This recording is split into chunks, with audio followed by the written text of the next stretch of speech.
হি ওয়াজ এ double agent. ওকে মাওবাদীরা পাঠিয়েছিল ওসিকে বলতে। That would have been the first encounter in West Bengal police against মাওবাদী। হঠাৎ কৃষ্ণকলি শুনলো প্রচন্ড জোর হলো একটা আওয়াজ। আইপিএস কল্যাণ মুখোপাধ্যায়, তার চাকরি জীবন হার মানাবে নেটফ্লিক্সের ওয়েব সিরিজ কেও।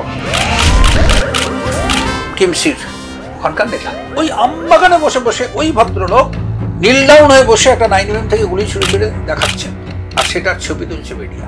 কেউ কিছু আমাকে বাধা দেয়নি, কেউ ফোন করেন, অ্যারেস্ট হয়ে চলে এলো। 8টা নাগাদ একটা ফোন, একজন তখন দুজন মিনিস্টার মালদায়, একজন মিনিস্টার ফোন করে বললেন। আপনাকে আরেকটা ঘটনার কথা জিজ্ঞাসা করবো, সেটা হচ্ছে তাপসী মালিক। আর গাড়িতেই যে জল ছিল খাওয়ার, সেটা দিয়ে আমি আগুনটা নেভালাম। ওর অ্যাকচুয়ালি পেট অ্যাবডোমেন এই জায়গাটাতে। মাওবাদীদের ট্রিগার থেকে বুলেট, বাঁচলেন বরাত জোরে। পাসওয়ার্ডটা ছিল ভাল্লুক, কিন্তু সুপ্রিয়ার মিশর ভাল্লুকের বদলে ওনার ভাষায় বললেন ভাল্লু। সঙ্গে সঙ্গে আমাদের ফায়ারিং শুরু হলো। Day after the encounter in Jungle Mahal in West Bengal of Maoist leader Kishanji's body. একটা খুব প্রবাদ প্রচলিত আছে যে কাজের সময় কাজী, কাজ ফুরালেই কিষাণজি। তিনি কাজ করেছেন বুদ্ধবাবু, জ্যোতিবাবু এবং মমতা বন্দ্যোপাধ্যায়ের সঙ্গেও। আমি যতদিন জ্যোতিবাবুর আন্ডারে কাজ করেছিলাম, at least I had a free hand. এখন যিনি সিএম আছেন,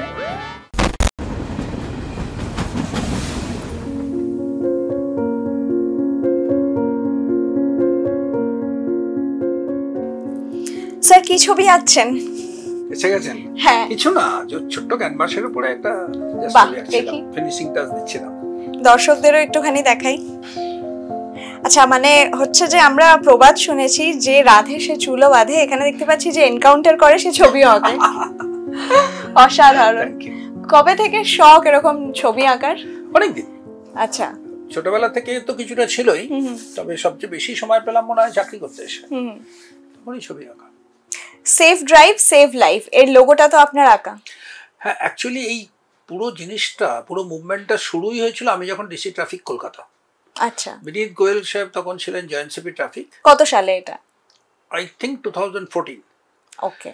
তো এই সময় এটা শুরু হয়, আমাদের একটা কনসেপ্ট আসে। আমি একটা দিল্লিতে ট্রেনিং নিতে যাই ট্রাফিকের ব্যাপারে, সেখানেও এটা বলা হয় যে অনলি প্রসিকিউশন দিয়ে, মানে শুধু কেস করে পেনালাইজ করে লোককে কিন্তু ট্রাফিক সচেতন করা যাবে না।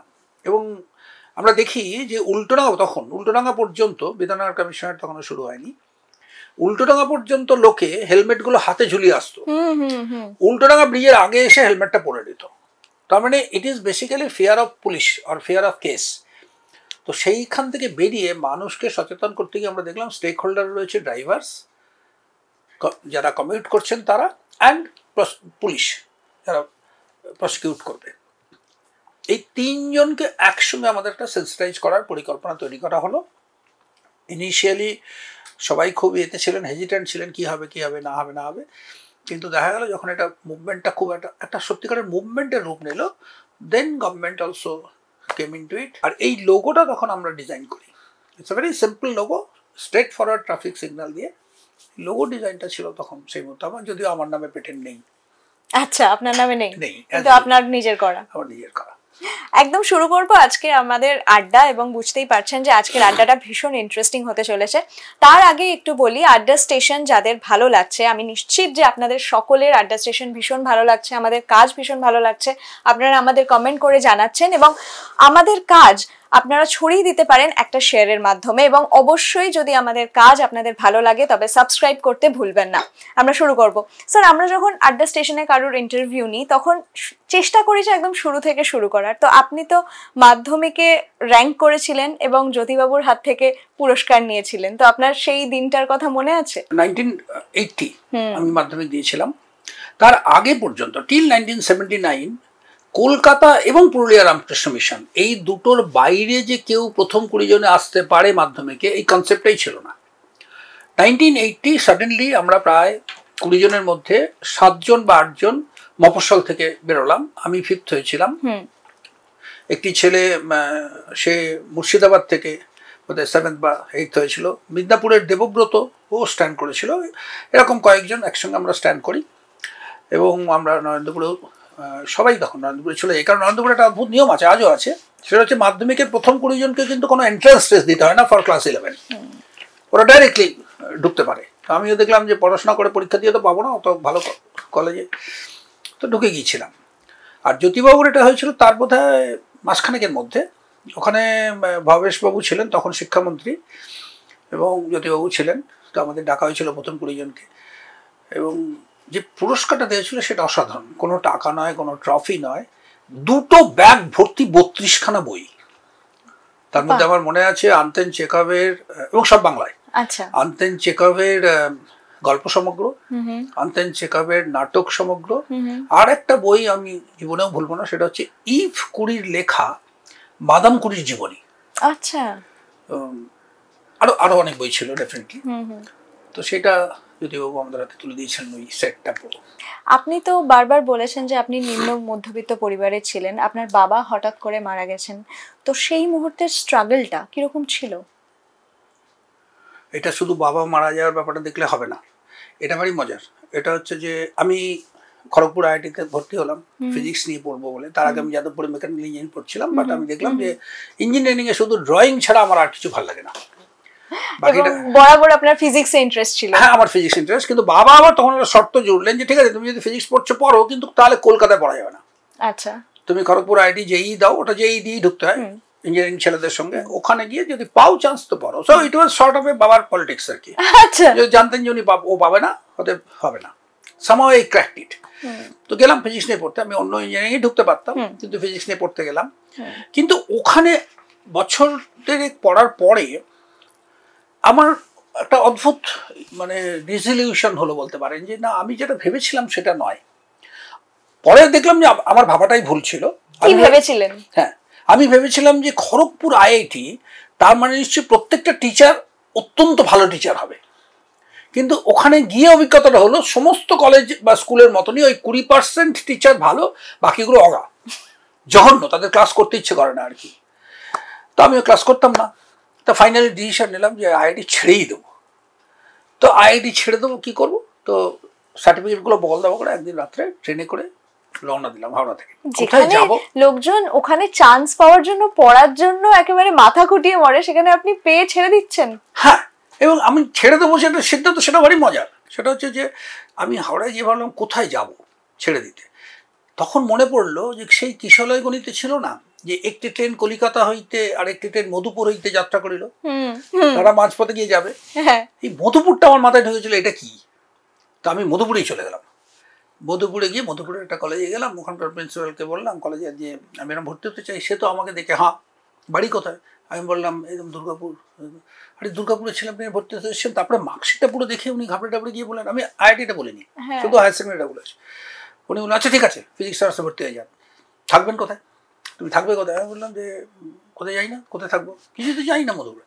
বললে একটা কাজ করো, উনি হিন্দিতে কথা বলছেন, ভাঙা ভাঙা বাংলায়, ভাঙা ভাঙা হিন্দিতে। তো উনি বললেন আমার বাড়ির বাইরের ঘরটায় থেকে যাও, আমার ছেলে মেয়ে দুটো ক্লাস 7-8 পড়ে, ওদেরকে পড়াবে তুমি। আচ্ছা, রাজি হয়ে গেলাম। দিন 3-4 যাওয়ার পরে মনে হলো যে বাবাকে বলে এলাম না, এটা কি ঠিক হলো? Somehow I felt very strongly যে বাবার কাছে যেতে হবে। তো আমি তখন বগল দাবা করে আবার মধুপুর থেকে দুর্গাপুরে এলাম। দুর্গাপুরে যখন ঘরে ঢুকছে, তুই ঘরে বেশ কয়েকজন লোক বসে আছে, মা বসে আছে। মাটা জিজ্ঞেস করলো তুই কি টেলিগ্রামটা পেয়ে এলি? আমি তো হ্যাঁ, টেলিগ্রাম পেয়ে মানে?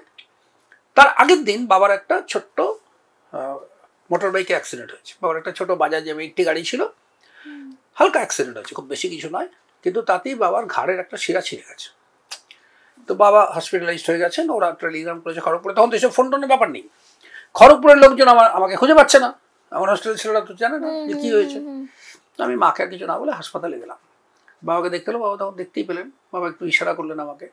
তার মিনিট 5-10 পরে বাবা কোমায় চলে গেলেন, এবং তার 3 দিন বাদে, তখন তো কোমার কোনো চিকিৎসা ছিল না, দুর্গাপুরের হাসপাতালটা খারাপ ছিল না, দুর্গাপুর স্টিল প্ল্যান্টের, কিন্তু কোমার অ্যাজ কোনো চিকিৎসা ছিল না। এখন যেমন ডাইলেট করে দেওয়া ইত্যাদি করা হয়, সেটা ছিল না। তো ব্রেনে ব্লাড ক্লট করে 3 বাদে বাবা মারা গেলেন। সেটা হচ্ছে ইন্দিরা গান্ধী যেদিন মারা গিয়েছিলেন তার আগের দিন।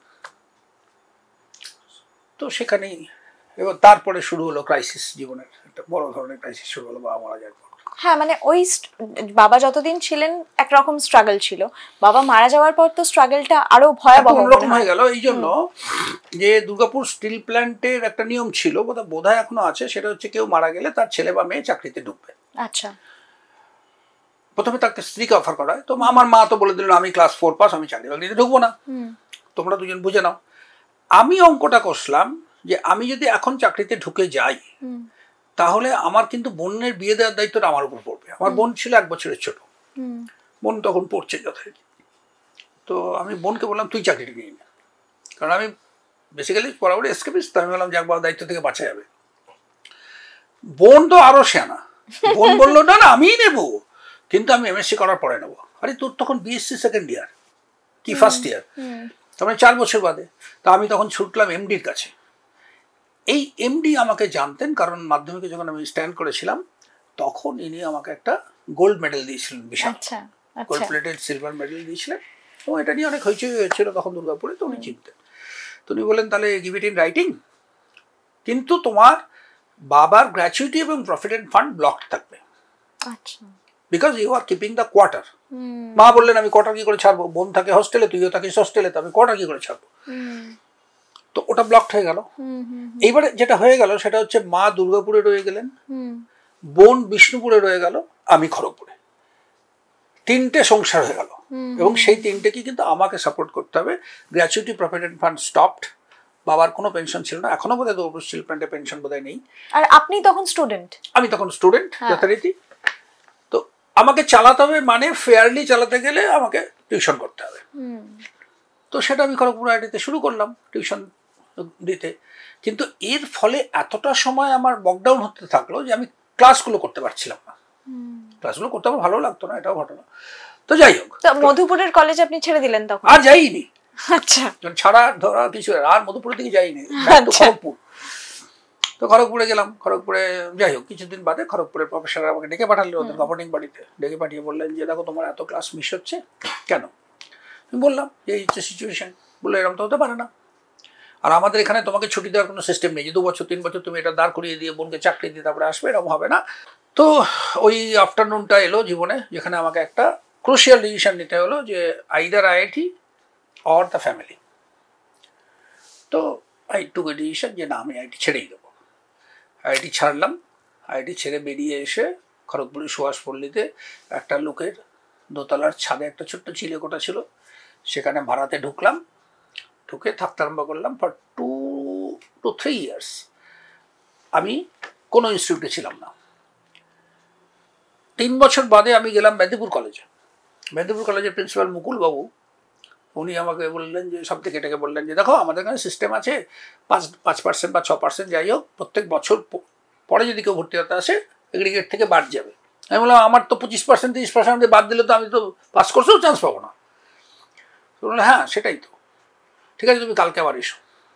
পরের দিন গেলাম, উনি কী কার সঙ্গে কথা বলেছেন উনি বললেন আমরা জীবিতে আলোচনা করেছি, তোমাকে একটা ইন রাইটিং দিতে হবে যে তুমি যদি ফার্স্ট ক্লাস ফার্স্ট বা সেকেন্ড না হও পার্ট 1-এ, তাহলে you will leave the college on your own, কারণ ওরা তো আমাকে দাঁড়াতে পারবে না কোনো নিয়মে। হ্যাঁ লিখে দিলাম, দিয়ে চলে গেলাম কলেজে। এবার কলেজে শুরু হলো। কলেজের টিচার আমাকে হঠাৎ খুব ভালোবাসতে আরম্ভ করলেন। মেবি যে বাকি যারা ছিল তাদের চেয়ে আমি একটু এগিয়েছিলাম, বা এতটা বয়স বেশি ওদের চেয়ে, বা যাই হোক যে কোনো কারণ নেই। তো যাই হোক, তো ভালোভাবেই ওটা হলো, ওনার কন্ডিশনও ফুলফিল হলো। ওখান থেকেই পার্ট টু করার পরে ওখান থেকে বিদ্যাসাগর ইউনিভার্সিটিতে এমএসসি যখন ফাইনাল একদম এক্সাম, তখন হঠাৎ মনে হলো WBCS দিতে হবে, দিলাম, তারপরে এখানে ঢুকে গেলাম। হ্যাঁ মানে এই যে পুলিশে ঢোকা, তো আপনার কি কেউ আইডল ছিল কখনো? কেন মনে হয়েছিল যে আমি এই চাকরিটা করতে পারি? এটা বলি, আইডল হচ্ছে বড় কথা। আমি আমার জীবনে অনেকগুলো ক্রাইসিস এর মধ্যে গেছি, এটা সবার জীবনেই হয়। কিছু কিছু টাইম পিরিয়ড আছে যখন খুব টেরিবল ক্রাইসিস থাকে, এবং শুধু ক্রাইসিস নয়, আপনার জীবনে অনেক টুইস্টও রয়েছে। অনেক টুইস্ট আছে, অনেক। তো এখানে যেটা হলো সেটা হচ্ছে যে এই যে আমি খড়গপুরে ঘুরে বেড়াচ্ছি, তো একজন লেডি, তার ছেলেকে এবং মেয়েকে আমি পড়াতাম, তিনি আমাকে বললেন যে তোমার বাবা তো ভাবতেন যে তুমি ফিজিক্স অনার্স করবে, তো তুমি তো হায়ার সেকেন্ডারি পাস, চলো করবে। তো উনি নিয়ে গেলেন মুকুলবাবুর কাছে। কিন্তু যখন আমি ফিজিক্সটা নিয়ে পড়াশোনাটা শুরু করে দিলাম, বিএসসিও হয়ে গেল, তখন পাশেই আরেকটি ছেলেকেও পড়াতাম। এবার সেই ভদ্রলোক তিনি আমাকে গাইড করতে আরম্ভ করলেন যে তুমি বেশি করে কী করবে? আমি কী আর করবো, বেশি করে টিউশনই করবো সারা জীবন। তুমি বললেন না, এরাও হয় না, এটা কিছু গোল তোমায় থাকতে হবে। আরে মজার একটা জিনিস হলো, ড্রামাটিক ব্যাপার হলো, সেটা হচ্ছে যে এই ভদ্রমহিলার সঙ্গে ওই ভদ্রলোকের ইগো ক্লাস শুরু হয়ে গেল, কে আমাকে দখল করবেন, কার কথা আমি শুনবো। আচ্ছা, তা আমি সামাও ওই ভদ্রলোকের দিকে চলে গেলাম। ভদ্রলোক ছিলেন ডাক্তার বেসিক্যালি, কিন্তু কোনো হসপিটাল অ্যাটাচ ছিলেন না, টাওয়ারিং পার্সোনালিটি। ওনার স্ত্রীকে আমি মাম বলে ডাকি এখনো, প্রায় ভিক্ষে মায়ের মতনই ছিলেন আমার। ভদ্রলোক মারা গেছেন। তো ওই ভদ্রলোক একদিনকে হঠাৎ গল্প করতে করতে বললেন যে কল্যাণ, আমার না WBCS অফিসার হওয়ার খুব স্বপ্ন ছিল। তো আমি বললাম ফাইন, দিয়ে দিচ্ছি। মা ফর্ম কিনতে গিয়ে দেখি, প্রথম কথা that was the last date form নেওয়ার, and also for me also that was the last opportunity, কারণ আমি জেনারেল ক্যাটাগরি মুখোপাধ্যায়। আচ্ছা, তো ওটা বোধহয় 30 ইয়ার্স তখন ছিল, এরকম কিছু হবে, বা 29 ইয়ার্স, মনে নেই, কিন্তু ওটাই আমার লাস্ট চান্স। তো নিলাম, পরীক্ষা দিলাম, পরীক্ষা দিয়ে রেজাল্ট কি হয় তখন তো বলে না। আমি এই গ্রুপেই পরীক্ষা দিলাম। এই গ্রুপে যখন পরীক্ষা দিলাম, তারপরে ইন্টারভিউর জন্য লাগলো, ইন্টারভিউ 200 নম্বরের। তখন একটা বড় ফর্ম ফিল আপ করতে হয়, সেখানে 20-22টা চাকরি আছে এই গ্রুপে, তারপরে বি গ্রুপ, তারপরে আবার সেই গ্রুপে ওই 20-22টারই জুনিয়র, যেমন ধরুন বিডিও, এটা জয়েন্ট বিডিও। তা আমি এই ভদ্রকে গিয়ে বললাম যে বাবা তুমি কি হতে চেয়েছিলে? বললো আমি তো পুলিশ হতে চেয়েছিলাম। বললাম বোঝো, তো আগে বললে তো আমি বি গ্রুপে দিতাম, আমাকে এই গ্রুপ দিতেই হতো না। না, আমি পুলিশ হতে চেয়েছিলাম। এবার আমি তো এই গ্রুপের একটা অপশন না দিয়ে বি গ্রুপে অপশন দিলাম। যখন ইন্টারভিউতে বসেছি তখন আমাকে প্রথমে জিজ্ঞেস করা হলো যে আপনি বি গ্রুপে অপশন দিয়েছেন, ঠিক আছে বি গ্রুপ পছন্দ করেন, মানলাম না হয়, কিন্তু বিতে যদি না পান তখন আপনি এ বা সিতে তো কোনো অপশন দেননি। আমি বললাম বিতে না পেলে আমি চাকরি করবো না। বললো মানে আপনি কী করবেন? আমি বললাম আমি তো এখন টিউশন করি, আমি টিউশনই করবো। তখন আমাকে ওই প্রশ্নটা করলেন, যেটা জন্য আমি তৈরিও ছিলাম, যে why B group, A group নয় কেন? এইখানটা আমার উত্তরটা খুব সুন্দর ছিল, সেটা হচ্ছে যে তৈরি উত্তর অবশ্য, ইমপ্রম্পচু নয়, যে দেখুন এই গ্রুপে তো আমি ভিডিও হব। আপনি কল্পনা করুন কোনো একটা জায়গায় বন্যা হয়েছে, 2টো গ্রামই ভেসে গেছে, 2টো গ্রামই ইকুয়ালি পপুলেটেড, ভিডিওর কাছে 50 মণ চাল আছে, তো ভিডিও ঠিক করলেন 25 মণ করে দিয়ে দেবেন। কিন্তু যে কোনো কারণেই হোক, ডিএম কিন্তু ইনস্ট্রাকশন পাঠালেন ওভার ফোন যে না, একটা গ্রাম পাবে 10 মণ আর একটা গ্রাম পাবে 40 মণ।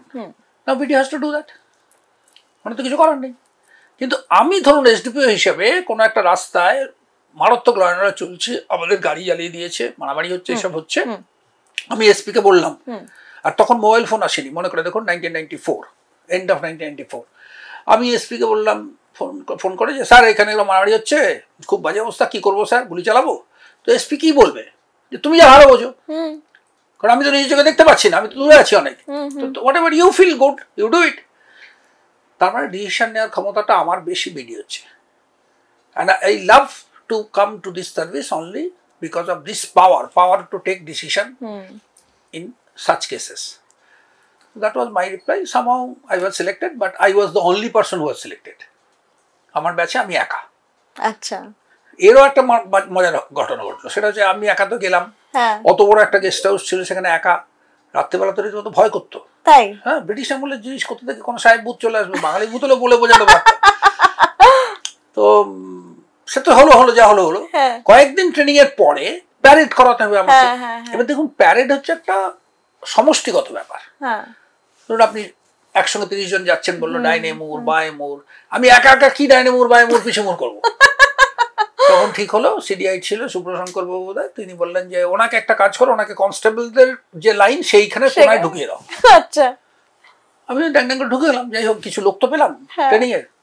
কিন্তু সেখানে একটা মজা আছে, সেটা হচ্ছে যে ধরুন আমাকে যখন প্যারেড করাচ্ছে আমার ওস্তাদ, সে তো জানে যে এই লোকটা কদিন বাদে এসডিপি হবে, ডিএসপি হবে, হয়তো আমারই এখানে ডিআইজি হবে, আমার উপরে উঠে যাবে, আমার উপরে উঠবে, খুব স্বাভাবিক। সেই জন্য সে কি করতো, সে ওই কিছুটা করিয়ে ধরুন একটা প্যারেড ঘুটনা ওঠা, মানে হাঁটুটা খুব উঁচুতে তুলে লেফট রাইট করতে হয়, ওই 10 কদম করলো লেফট রাইট করে, তারপরে কল্যাণবাবু আপনার বাড়ি কোথায়, আপনার ছেলেবেলা কেমন কেটেছে, এই করতে করতে কিছুটা কাটিয়ে দূর থেকে দেখতো সিডিআই আসছে, আবার লেফট রাইট করলে শুরু করুন, সিডিআই আসছে। কনস্টেবলের তো তা নেই, কনস্টেবলদের একবার লেফট রাইট শুরু হলো মানে আধ ঘন্টা লেফট রাইটই চলতে থাকে। আমি যেদিন প্রথম দিন বললাম বাপ রে বাপ। আপনার প্রথম পোস্টিং তো পশ্চিম মেদিনীপুরে, তো সেখানকার কোনো ঘটনা যেটা এখনো আপনার মনে আছে? আমি একজন এসপিকে পেয়েছিলাম, নমস্কার এসপি দেবকুমার বাসু, মারা গেছেন ভদ্রলোক, প্রচন্ড অনেস্ট ছিলেন। আচ্ছা। তো ওনার কাছে আমার ট্রেনিং শুরু হলো, প্রফেশন 5 মাস বাদে প্রফেশন শেষ হলো। এবং ওনার পরেই যে অফিসারের আন্ডারে আমি ছিলাম তিনি ছিলেন প্রদীপ চট্টোপাধ্যায়, তিনিও একজন নমস্য অফিসার, অসম্ভব ভালো অফিসার আমাদের পুলিশ মহলে, রিটায়ার করে গেছেন। তো আমাকে যেদিন ট্রেনিং শেষ হলো সেদিন দেবকুমার বসু ডাকলেন, ডেকে বললেন, আমি গিয়ে দেখলাম যে একটা লোক মানে এসপিকে চিনতাম, বড় বড় 7-8 পাকা গোফ, গেঞ্জিতে 2খানা ফুটো, সেটা নিয়ে সিঁড়িতে বসে আছেন দরজার বাইরে। আচ্ছা। হাতে একটা সাদা কর্ডলেস ফোন। আমাকে দেখি ফোনে কথা বলতে বললেন বসুন। আমি ফুল ইউনিফর্মে, জুতো মোজা প্যান্ট পরে ওইরকম ওইটুকু একটা সিঁড়িতে কী করে বসবো বুঝতে পারলাম, তাও বসলাম। এমনকি এসপি সিঁড়িতে তো বসতে পারছি না, আমি এসপির নিচে সিঁড়িটাতে বসলাম, হয়ে গেল। তারপরে উনি বললেন, আপনার এসপি আপনাকে কিছু ট্রেনিং দিয়েছে? সত্যি তো উনি কিছু ট্রেনিং দেননি। তো ন্যাচারালি আমি এবার এসপি কি করে বলবো না আপনি দেননি। আমি তাকিয়ে আছি, শুনুন বুঝতে পারছি এসপি কিছু দেয়নি, তো আপনাকে আজকে আমি 2টো ট্রেনিং দিচ্ছি, 2টো জিনিস বলছি, সেটা মনে রাখবেন। প্রথম কথা, আপনার এশিয়ার কে লেখে অ্যানুয়াল কনফিডেন্সিয়াল রিপোর্ট? আপনি। এসডিপির এশিয়ার এসপি লেখে, তার উপরে ডিআইজির কাছে যায়, ডিজির কাছে, এরকম করে যায়। তো উনি বললেন যে না, আপনার এশিয়ার লিখবে এনভিএফ যারা আছে, হোমগার্ড যারা আছে, ইভেন কনস্টেবল যারা আছে তারা। এবার আমি হাঁ করে তাকিয়ে আছি, চাকরির সবে শুরু তখন। উনি বললেন, শুনুন, এই যে মেদিনীপুরে চাকরি করলেন, এবার এখান থেকে চলে যাবেন। ধরুন 10 বছর বাদে মেদিনীপুর বাস স্ট্যান্ডে এসে নেমেছেন কোনো কারণে, বাস থেকে নামার পরে যদি দেখেন একটা বুড়ো থুত্র লোক আপনাদের, তাকে বলছে, স্যার কল্যাণবাবু না, স্যার নমস্কার স্যার, একটা বুড়ো এনভিএফ হয়তো চাকরিতে রিটায়ার করে গেছে, যদি এটা বলে আপনার এশিয়া ঠিক ঠিক লেখা আছে। আর যদি আপনাকে দূর থেকে দেখে আপনি চিনতে পারলেন কিন্তু সে উন্নতি ঘুরে চলে গেল, তাহলে বুঝবেন যে আপনার এশিয়ার 12টা বেজে গেছে। আমি হাঁ করে তাকিয়ে, তখন এটা বোঝার ক্ষমতাও নেই, এখন বুঝি কি বলেছিলেন উনি। সেকেন্ড জিনিস যেটা বলেছে আরো মারাত্মক, উনি বললেন যে দেখুন, এই একটা চাকরি যেখানে আপনি আপনার যে কোনো লোকের এগেনস্টে, সাবঅর্ডিনেট হোক বা নন পুলিশ লোক হোক, তার এগেনস্টে কিন্তু প্রতিশোধ নিতে পারবেন। এই চাকরি কিন্তু আপনাকে এই র্যাঙ্কে এই সুযোগটা দেবে। আপনি যখন এসডিপিও, এসপি, ডিআইজি, ডিজি হবেন, আপনি কিন্তু এটা পারবেন। Do not ever take it. আপনি যা করবেন, মারবেন, ধরবেন, গ্রেপ্তার করবেন, সাসপেন্ড করবেন, আপনার কনস্টেবলকে কিছু করে দেবেন, প্রসিডিং করে দেবেন, সঙ্গে সঙ্গে করবেন। কিন্তু তখন কিছু করতে পারলেন না বলে 6 মাস বাদে তাকে বাগে পেয়ে প্রতিশোধ নিলেন, কি 6 বছর বাদে নিলেন, মানে ভিনডিকটিভ হবেন না। নেভার নেভার এভার বি, উনি ভিনডিকটিভ শব্দটা ইউজ করেন, প্রতিশোধটাই বলতেন বাংলায়। আচ্ছা, এটা করবেন না। তো এইটা আমার সারা জীবন কিন্তু আমার মনে আছে। আই নেভার, মানে আমি নিজেকে রেস্ট্রেন করার চেষ্টা করেছি সবসময়। আমি অনেক সময় অনেককে পানিশমেন্ট দিয়েছি, পুলিশ বা নন পুলিশ, কিন্তু I never kept it in my mind যে আমাকে পরে কিন্তু একটা কিছু সলিড করতে হবে এগেইনস্টে। এটা আমি কোনোদিন করিনি। মানে প্রতিশোধ স্পৃহাটা আপনার মধ্যে ছিল না কখনো? কোনোদিন। মানে আমার ওনার কথাটা খালি মনে পড়ে যেত। আমি পেয়েছি, এরকম সুযোগ অনেক পেয়েছি। তবে এটা শুধু আমার না, আমি কুলদীপ সিং বলে একজন এসপি ছিলেন, খুব ভালো এসপি, নর্থ চব্বিশ পরগনাতে ছিলেন, ওনার আন্ডারে আমি এসডিপিও বারাসাত ছিলাম, আমি ওনাকেও দেখেছিলাম। ওনার কাছে একজন এলেন প্রমোশন পেয়ে ডিএসপি হয়ে, তখন আমি এসডিপিও। তো উনি বসে আছেন, উনি ঢুকলেন, স্যালুট ট্যালুট করলেন, স্যার আমি জয়েন করেছি। বললেন আপনি আমাকে চেনেন? ওই ভদ্রলোক চুপ করে তাকিয়ে আছেন, হ্যাঁ না কিছু বলছেন না। কুলদীপ সিং বললেন, আপনি কিছু বলছেন না, সবাই এখানে বসে আছে, আমি ওদেরকে বলছি, আমি আপনার আন্ডারে প্রফেশনাল ছিলাম এবং আমি একটা কয়লার লরি ধরেছিলাম। আপনি থানাতে এসে আমাকে অকথ্য কথা বলে ওই কয়লার লরিটাকে ছেড়ে দিয়েছিলেন। আজকে আমি এসপি, আমার আন্ডারে আপনি এসছেন, কিন্তু আমি সবার সামনে আমি আপনাকে বলছি, I will not take any revenge. আপনি লেকটাউন থানায় কাজ করুন, সুন্দরভাবে কাজ করুন, আমি আপনাকে এসপি হিসেবে যা যা আপনাকে সাপোর্ট দেওয়ার কথা আমি দেব আপনাকে। তো আমি দেখলাম যে তাহলে Kuldeep Singh also believes this. কিন্তু এটা কি আপনার সঙ্গে কখনো হয়েছিল? মানে এটা আপনি ফিল করেছেন যে আপনি কোনো ক্রিমিনালকে অ্যারেস্ট করেছেন, পরে সে জেল থেকে ছাড়া পেয়ে বা কোনোভাবে বেরিয়ে আপনার ওপর সেই প্রতিশোধ নিয়েছে? না না না না, নেভার। এটা আমার কোনোদিন কোনো ক্রিমিনাল এটা করেছে এটা হয়নি। তবে হ্যাঁ, আমার সুপিরিয়ররা মাঝে মাঝে আমাকে মানে অপ্রত্যাশিতভাবে পিঠে ছুরি মেরেছে, এরকম হয়েছে, কিন্তু ক্রিমিনালরা কোনোদিন করেনি। বা মানে যাদের করার কথা তারাই করেনি, এটা বলছি। Not even political leaders. Political leader হয়তো আমার বিরুদ্ধে গেছেন, হয়তো আমার বিরুদ্ধে সিএমকে কিছু বলেছেন ইত্যাদি, সেরকম হয়েছে, কিন্তু এরকম হয়নি যে 2 বছর বাদে বা 5 বছর বাদে আমার ক্ষতি করবেন বলে চেষ্টা করেছেন, এটা কোনোদিন হয়নি। কোনো পলিটিক্যাল থ্রেট পেয়েছেন পলিটিক্যাল লিডারদের থেকে কখনো? থ্রেট, দেখুন আমরা যে র্যাঙ্কে কাজ করি সেখানে থ্রেটের কিছু নেই। আমি যে সবসময় মনে করি, এটা আমি বলি যে পুলিশের একটাই কেবলমাত্র ভয়, সেটা হচ্ছে ট্রান্সফার। কেউ যদি মনে করে যে ট্রান্সফারটাকে আমি কেয়ার করি না, I am ready to take any transfer any time. Nazrul Islam তো বহুবার ট্রান্সফার হয়েছেন, দেখেছেন, তাহলে কিন্তু আপনাকে কেউ দমাতে পারবে না। 32 বছরে 37 বার ওনার ট্রান্সফার হয়েছে। নজরুল ইসলামের হয়তো মনে নেই, উনি আমার পেটিসি ব্যারাকপুরে আমাদেরকে লেকচার দিতে গিয়েছিলেন, যেখানে I was the only DSP এবং অন্যান্য সাব ইন্সপেক্টর ছিল। সেখানে উনি বলেছিলেন, তখনই উনি 11 বার ট্রান্সফার হয়ে গেছেন, বোধহয় 7-8 বছরের চাকরি। সত্যের পথে চলতে গেলে কি এটা করতেই হবে না? কিন্তু ট্রান্সফার তো আমার জবের একটা কন্ডিশন, আমি ট্রান্সফারটাকে এতবার, মানে এটা তো বাড়াবাড়ি। না, যে কোনো ট্রান্সফারই ক্ষতিকর হতে পারে, খারাপ হতে পারে। আমি ওনার 37টাকে জাস্টিফাই করছি না, কিন্তু আমি বলছি ধরুন আমার কোনো অফিসার যদি মনে করে যে আমি ট্রান্সফার হবো না, আমি এত তাড়াতাড়ি বাড়ি এখান থেকে ট্রান্সফার হবো না, কিন্তু তুমি তো চাকরিটা করতে এসছো এই কন্ডিশনে যে কোনো সময় গভর্নমেন্ট তোমাকে ট্রান্সফার করতে পারে, তো take it into your stride. এবং মজার ব্যাপারটা হচ্ছে যে আমি কিন্তু আমার চাকরি যদি দেখেন, আমি কিন্তু অ্যাভারেজে 2 বছর 1.5 বছর থেকে 2.5 বছর আমি কাটিয়েছি প্রত্যেকটা জায়গায়, কোথাও আমার কিন্তু 2 মাসের মধ্যে ট্রান্সফার হয়নি। আচ্ছা, তো এরকম হয়েছে আমার জীবনে। মালদা জেলাতেই হয়েছে, আমি তখন এসপি। তো একটি ছেলে, নাম বলছি না, ওর নামে তখন 18টা মার্ডার কেস নিয়ে 34টা ওয়ারেন্ট। ও ছিল টিএমসির ওখানকার নেতা। তো ঠিক আছে, কলেজ ইলেকশন হচ্ছে, that was the last college election, জানেন তো, এই যে বলে না কলেজ ইলেকশন হচ্ছে না, that was the last college election. এবং ওই ইলেকশন আপনাদের মনে আছে কিনা জানি না, গোটা রাজ্যে একদিনে হয়েছিল। থিওরিটা ছিল যে একদিনে করলে এই কলেজের গুন্ডা ওই কলেজ যেতে পারবে না।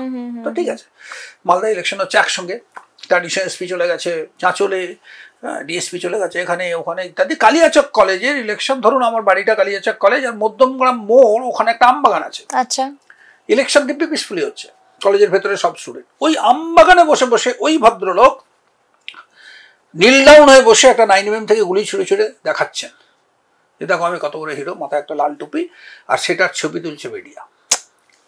সেটা টিভিতে দেখালো সন্ধ্যাবেলা, পরের দিন খবরে যে ফার্স্ট পেজে বেরোলো। এই তো এরকম চলছে কলেজ ইলেকশনে। তো আইজি নর্থ বেঙ্গল, খুব ভালো অফিসার, এখন আছেন চাকরিতে, নাম বলছি না, উনি আমাকে বললেন, করলাম আমাদের প্রেস্টিজ যত রাখো। আমি তখন এসপি, বললাম ঠিক আছে স্যার, অ্যারেস্ট করে দিচ্ছি। তো আমি রেড শুরু করলাম, টিমকে বললাম ধরতে হবে। মুকুলবাবু ফোন করলেন, মুকুলবাবু বললেন আমি এখন তো আসাম এসছি, আসাম বা মণিপুর কোথাও একটা গিয়েছিলাম, এসছি, শুনুন না আমাদের না 30শে নভেম্বর ব্রিগেড আছে, আপনি তারপরে অ্যারেস্ট করুন। আমি বললাম ডান। তো লোক লাগালাম, 30শে নভেম্বর ব্রিগেড করে যখন শিয়ালদায় ট্রেনে চাপতে যাচ্ছে, খপাক করে অ্যারেস্ট করা হলো। তো অ্যারেস্ট হবি তো, ওর সঙ্গে আর্মসটাও ছিল, ঠিক কথা, কেউ কিছু আমাকে বাধা দেয়নি, কেউ ফোন করেনি, অ্যারেস্ট হয়ে চলে এলো।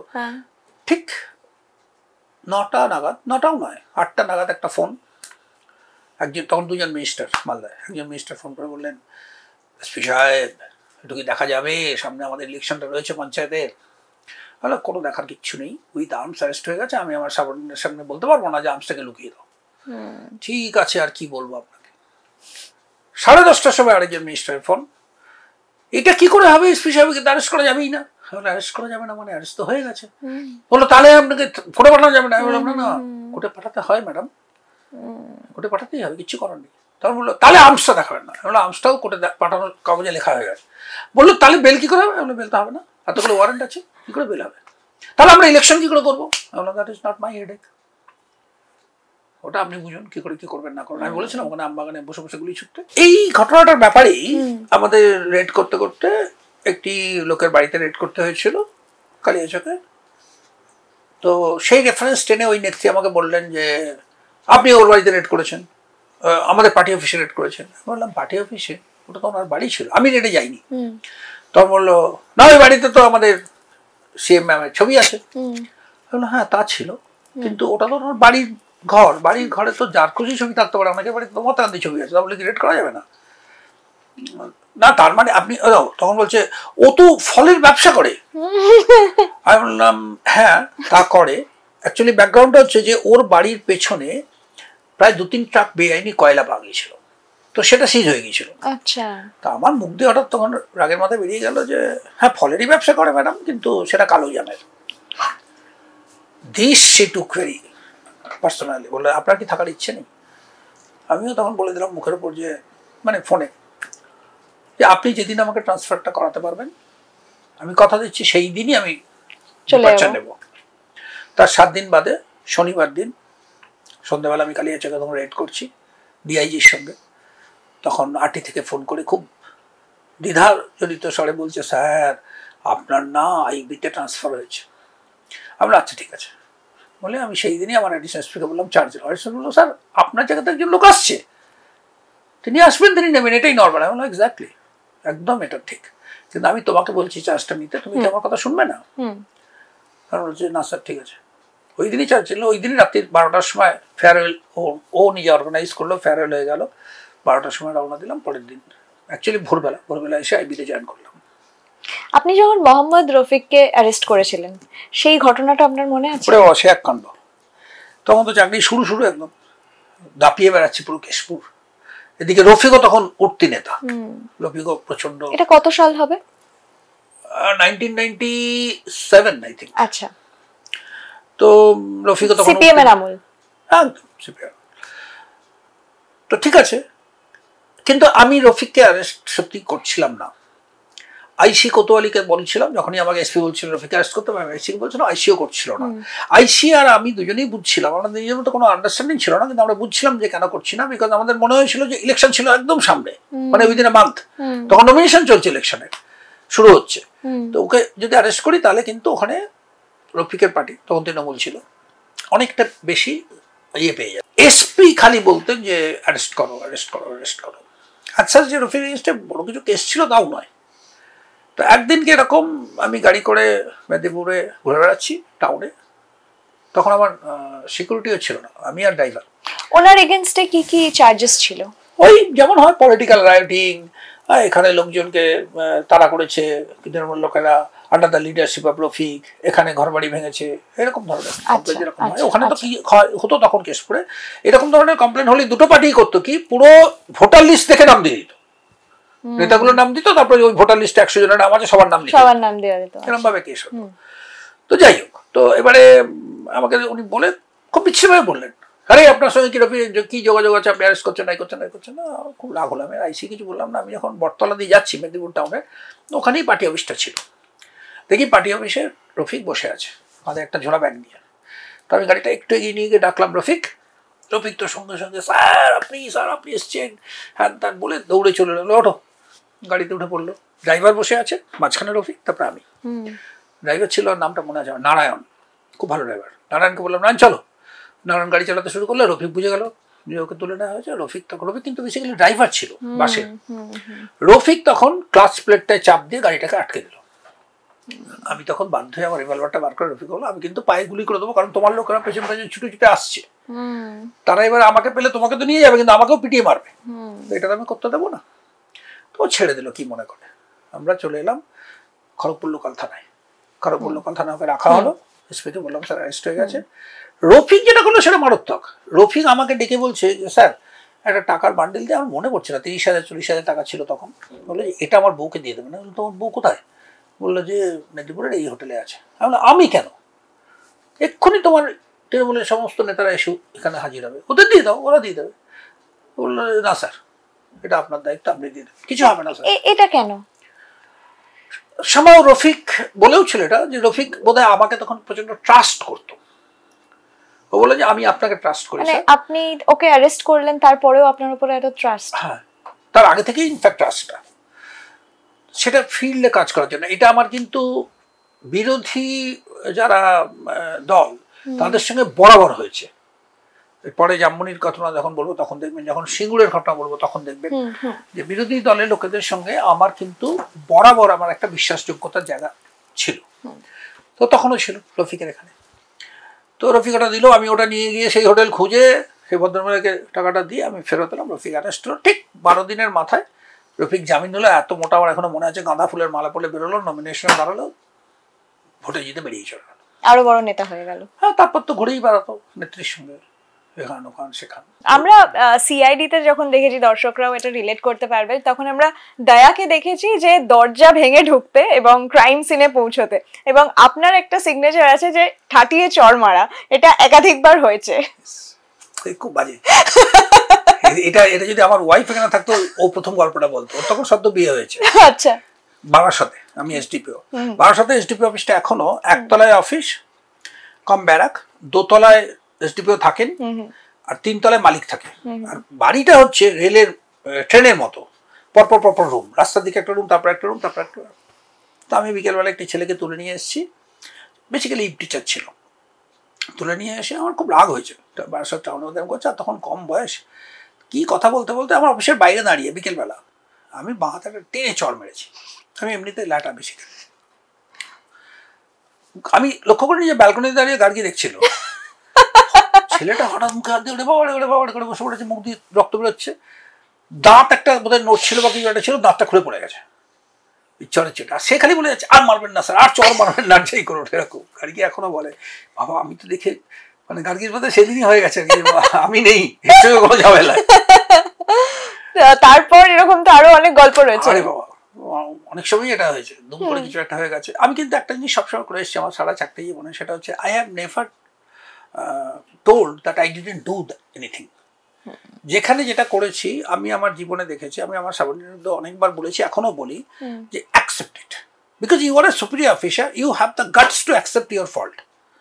এবং তুমি দেখবে যে তুমি যদি মোটিভেটেডলি না করো তাহলে কিন্তু তোমার কোনো এটা নিয়ে সমস্যা হবে না। আপনার চর মেরে মনে হয়েছিল যেটা ফল্ট নাকি আপনি? না না, একটা ফল্টে তো। আরে বিষ্ণুপুরে কি হলো, বিষ্ণুপুরে একদিন রাত্রে প্রচুর ডিউটি ফিউটি করে 10:30টার সময় ফিরে দেখি আমার বিষ্ণুপুরের বাংলোর পাঁচিলটা, সে একদম ব্রিটিশ আমলের পাঁচিল ছিল, সেখানে একটা ট্রাক এরকম করে হালকা কাত হয়ে পড়ে পাঁচিলটাও গেছে ভেঙে। তাই বলে এটা কী হলো, এই ট্রাকে ভর্তি অনেক ইট টিট। তা জানা গেল পাশেই, একদম বিষ্ণুপুরের বাংলোর পাশেই একজন স্কুল টিচার থাকেন, তার বাড়ির কাজের জন্য ইটটা এসছে। তো আমি লোকটিকে ডাকলাম, বেরোলো, যে ইটটা নামান, তাহলে পাঁচিলটা ভেঙে গেছে, ইট ফেটে এখন নামাতে পারবো না, কাল সকালে দেখা যাবে। আমি বললাম এটা তো হবে না। ক্লাবের ছেলেরা ছুটে এলো। আমি বিষ্ণুপুরে ভীষণ পপুলার ছিলাম, আজও বিষ্ণুপুরে লোকেদের মধ্যে খুব পপুলার। তো বললো স্যার কী করবো কী করবো? আমি বললাম ভাই ইটগুলো ওনার ব্যালকনিতে রেখে দাও। এবার ইটগুলো নিয়ে গিয়ে বারান্দায়, একতলার বারান্দায় সব রেখে দেওয়া হচ্ছে, ব্যালকনি না বারান্দাতে রেখে দেওয়া হচ্ছে। উনি বেরিয়ে এলেন, আর ওনার 6 ফুট লম্বা একটা ছেলে দুবাইতে তখন থাকতো, সে একটা ওই হ্যান্ডিক্যাম নিয়ে বেরিয়ে এলো। আমি লোকটাকে বললাম যে হ্যান্ডিক্যামটা দিয়ে ছবি ধরা বন্ধ না করলে আমি নিয়ে এটা লালবাগের জলে ফেলে দেবো, লালবানের জলে। তো বন্ধ করে দিল।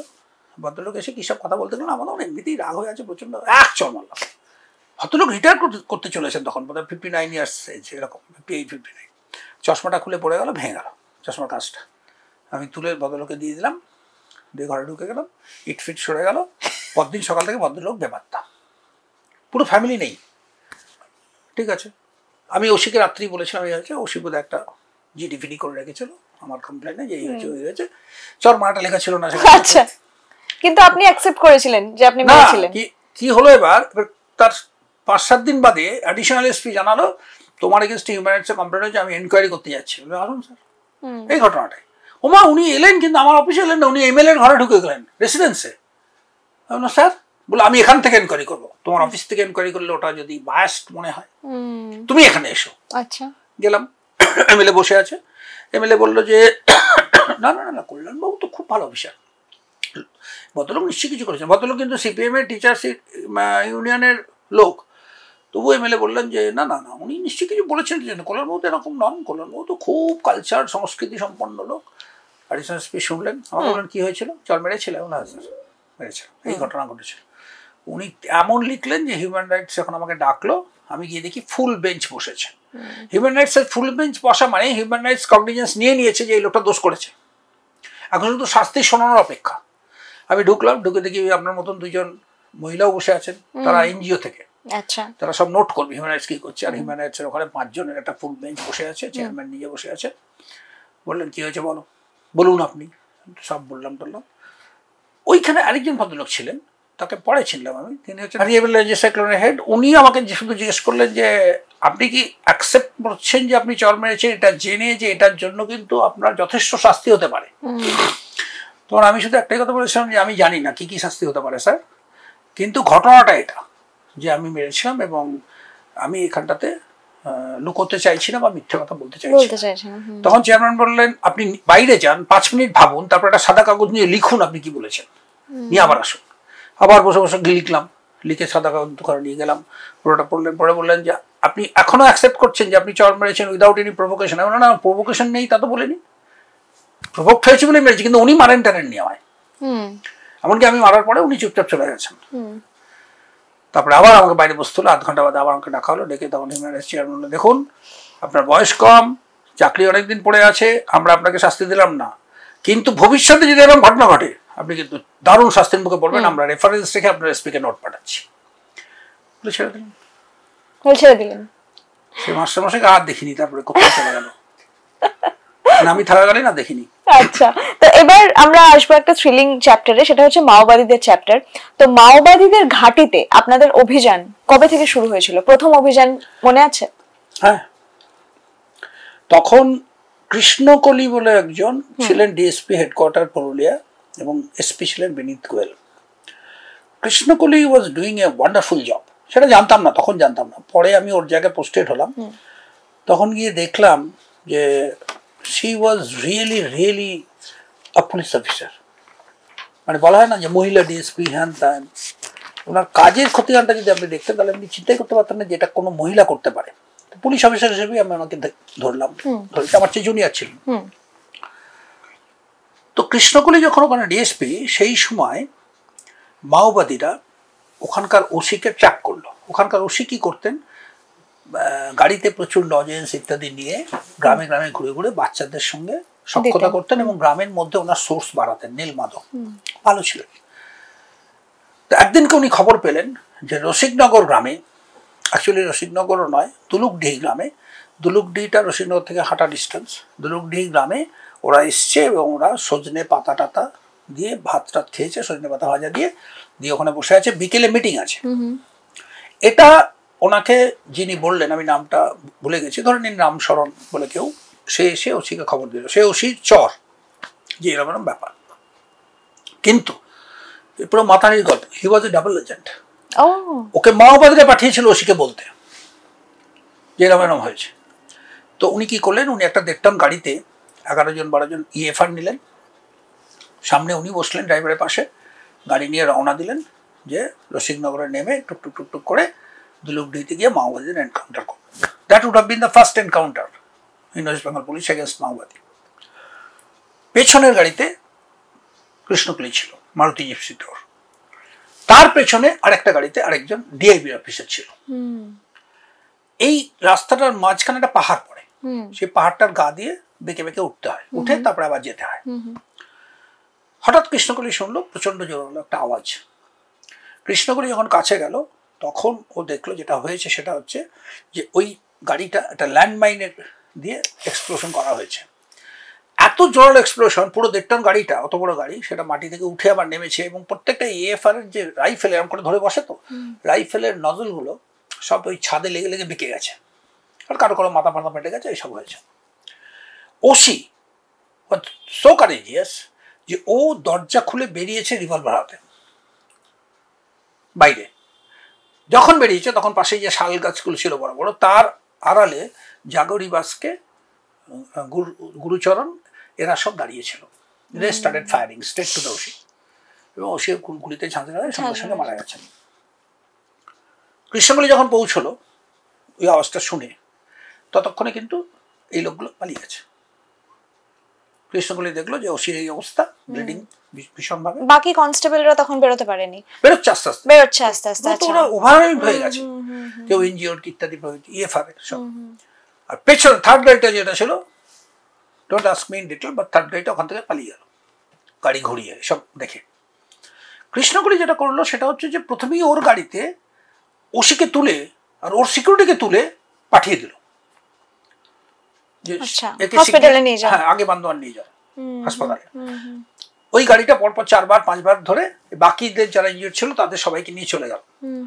যখন প্রায় সন্ধ্যে নেমে গেছে তখন কৃষ্ণকলির ড্রাইভার, কৃষ্ণকলির সিকিউরিটি আছে, মানে এবার কৃষ্ণকলি রিটার্ন করবে।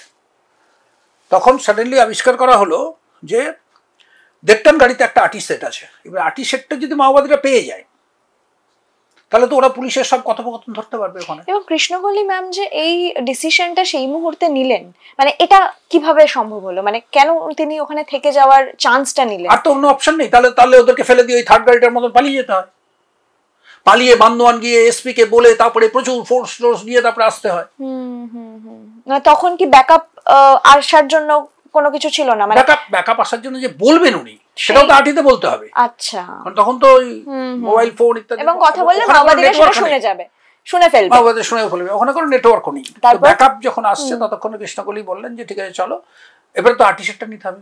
তো আমাকে পরে ড্রাইভার বলেছিল যে ওই আর্টি সেটটা নিজে হাতে ড্রাইভার, সিকিউরিটি এরা কৃষ্ণকলি এরা মিলে ভেঙেছিল, মানে সেটটা ভাঙেনি, সেটা যে ক্ল্যাম্পগুলো ভেঙে, তখন তো আর ওই সব স্ক্রুড্রাইভার খোঁজার সময় নেই, ভেঙে ওটাকে খুলে ওটাকে গাড়িতে নিয়ে দে এসকেপড। তারপরে তো ব্যাকআপ এলো, এই এলো ওই এলো, পুরুলিয়া থেকে পুলিশ এলো, আরো অফিসার এলো, তারা এলো। কাকে অ্যারেস্ট করা হয়েছিল সেই সময়? কাকে অ্যারেস্ট করবে, জঙ্গলের মধ্যে সবাই তো টুক করে গা ঢাকা দিয়েছে। এবার শুরু হলো রেড।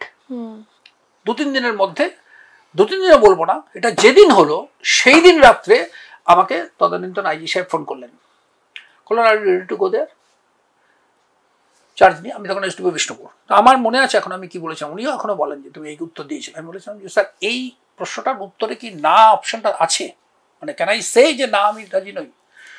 তখন উনি বললেন যে না, অলরেডি দুজনকে বলা হয়েছে, দে রিফিউজড অন সাম গ্রাউন্ডস। আমি বললাম আই এম রেডি, আপনি অর্ডার যেদিন করবেন আমি চলে যাব। পরের দিনকে অর্ডার এসে গেল।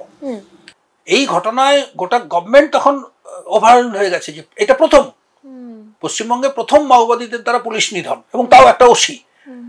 Shocked absolutely.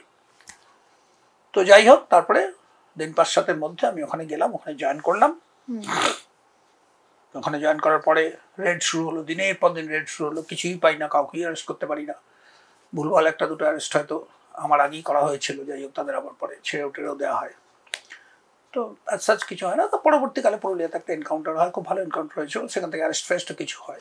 মাওবাদীদের ডেরায় গিয়ে অ্যাম্বুশে পড়া, সেটার অভিজ্ঞতা রয়েছে? ঠিক অ্যাম্বুশে পড়া বলবো না, এনকাউন্টার একটা, এটা ভারী মজার। এটা বেশ কিছু ওখানে কাজ করছি, প্রচুর কাজ করছিলাম। সেইখানে হঠাৎ একদিন সুপ্রিয় অফিসার এলেন, এসে বললেন চলো তোমাদের একটা জায়গায় যেতে হবে। ছোট্ট ফোর্স নেওয়া হলো। তখন আমি ছিলাম, ওসি ছিলেন, ওই সুপ্রিয় অফিসার ছিলেন, আর কিছু বিএসএফ এর লোক ছিল 8-9 জন। তাদের কাছে মর্টার ছিল। তো আমরা গেলাম, রাত্রে গুড় যাচ্ছি, যে আলটিমেটলি যখন পৌঁছলাম দূরে দেখলাম, কিছু দেখলাম না। আমাদের সোর্স ইনফ্যাক্ট তখন আমাদের বললো ওইখানটায় ওরা আছে বলে, সোর্স পালিয়ে গেল। আচ্ছা, সোর্স অ্যাকচুয়ালি ওদের সঙ্গে কন্ট্যাক্ট হয়েছিল যে সোর্স কিছু চাল ওদের জন্য নিয়ে যাবে, ওরা রান্না করবে। তো ওদের ওখান থেকে প্রশ্ন ছুটে এলো কোন, এই প্রশ্নের উত্তরে সেই সুপ্রিয় অফিসারের বলার দরকার ছিল, পাসওয়ার্ডটা ছিল ভাল্লুক, কিন্তু সুপ্রিয় অফিসার ভাল্লুকের বদলে ওনার ভাষায় বললেন ভাল্লু। যে মুহূর্তে উনি বললেন ভাল্লু, সঙ্গে সঙ্গে ওখান থেকে ফায়ারিং শুরু হলো। এবার আমি তো পুরো হতবাক, মানে তখন দাঁড়িয়ে আছে ওসি, আমি, আমার সিকিউরিটি, আর সুপ্রিয় অফিসারের সিকিউরিটি, আর সুপ্রিয় অফিসার নিজে। ওরা তো সবাই শুয়ে পড়েছে সঙ্গে সঙ্গে, আমি হাঁ করে বোকার মতো দাঁড়িয়ে আছি। হঠাৎ আমাকে দেখলাম যে আমাকে প্রচণ্ড জোরে পায়ে একটা কেউ মারলো, তো আমিও পড়ে গেলাম। তারপরে আমিও আমার AK-47 থেকে গুলি চালাতে আরম্ভ করলাম, ওরাও গুলি চালাচ্ছে, 9mm থেকে AK-47 থেকে ওরাও গুলি চালাচ্ছে, চলতে থাকলো। বেশ কিছুক্ষণ ধরে এরকম গুলি চালাচালি হলো, তারপরে ওদিকটা থেমে গেল। তারপরে আস্তে আস্তে আস্তে আস্তে আমরা ক্রল করে এগিয়ে দেখলাম ওদের ব্যাগ, বেশ কিছু বন্দুক, বোধহয় 11টা ল্যান্ডমাইন, রান্নার সরঞ্জাম, আলু পটল হ্যানত্যান এইসব ফেলে ওরা পালিয়েছে। ব্লাড ট্রেল ধরে আমরা খুঁজলাম, ইনজিওর্ডও ছিল, সেই ইনজিওর্ড পরে ধরাও পড়েছিল পরবর্তীকালে। পরে আমি আমার সিকিউরিটিকে বললাম আমি পড়ে গেলাম কী করে? তো আমার সিকিউরিটি তখন বললো যে স্যার আপনি যেভাবে দাঁড়িয়েছিলেন আপনাকে আকাশের ব্যাকগ্রাউন্ডে কিন্তু দেখা যাচ্ছিল। আমরা তখন সবাই শুয়ে পড়েছি, তা আমাকে তখন খুব জোরে আপনাকে একটা লাথি মারতে হয়েছিল, আমি ক্ষমা করুন আমাকে, কিন্তু আপনাকে বাঁচানোর এছাড়া কোনো রাস্তা ছিল না। অ্যাকচুয়ালি আমি খুব ওভারওয়েলড গিয়েছিলাম, কারণ আমাদেরকে না ব্রিফ করা হয়নি। ওই রকম সিচুয়েশনে বোধহয় এর আগে আপনি কখনো পড়েননি? ওরকম সিচুয়েশনে কোনোদিন পড়িও নি তার আগে। আর তাছাড়া আমাকে ব্রিফও করা হয়নি যে কি হতে যাচ্ছে। এনকাউন্টার কিন্তু তার আগে আমি করেছি বারাসাতে, বিকজ তার আগে আমি কিন্তু এসডিও বারাসাত ছিলাম। তো তো এসডিপিও 1200-তে আমি সঙ্গে এনকাউন্টার হয়েছে ডাকাতদের সরাসরি একদম গুলিগুলো, সেটা হয়েছে। কিন্তু সেইগুলোতে না এক্সপেক্টেড ছিলাম যে কি করতে চলেছি, কিন্তু এক্ষেত্রে আমাদের কাছে কোনো ব্রিফিং ছিল না যে কি হতে চলেছে, কারা ওখানে আছে, কতজন থাকতে পারে, আমরা কি করব, কোথায় গিয়ে পৌঁছাবে, সব কিছু জানতাম না। So basically I was overwhelmed, non professional definitely. এই যে এক্ষুনি এনকাউন্টারের কথা বললেন, তো আপনার প্রথম এনকাউন্টার সেটা কোথায়? ও বাবা, সে এক কাণ্ড। ফার্স্ট এনকাউন্টার বারাসতী ধরুন। আচ্ছা, সেটা কি এনকাউন্টার বলবো না কি বলবো জানি না। দুপুরবেলা বসে আছি, খবর এলো যে একটা ট্যাক্সিতে করে ব্যাংক ডাকাতি করে দেগঙ্গা থেকে ডাকাতরা পালিয়ে যাচ্ছে।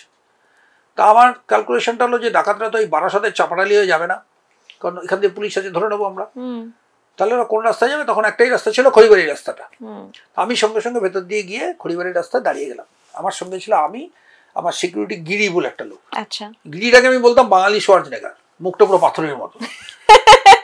গিরি রাইফেল নিয়ে আছে, আমি আছি।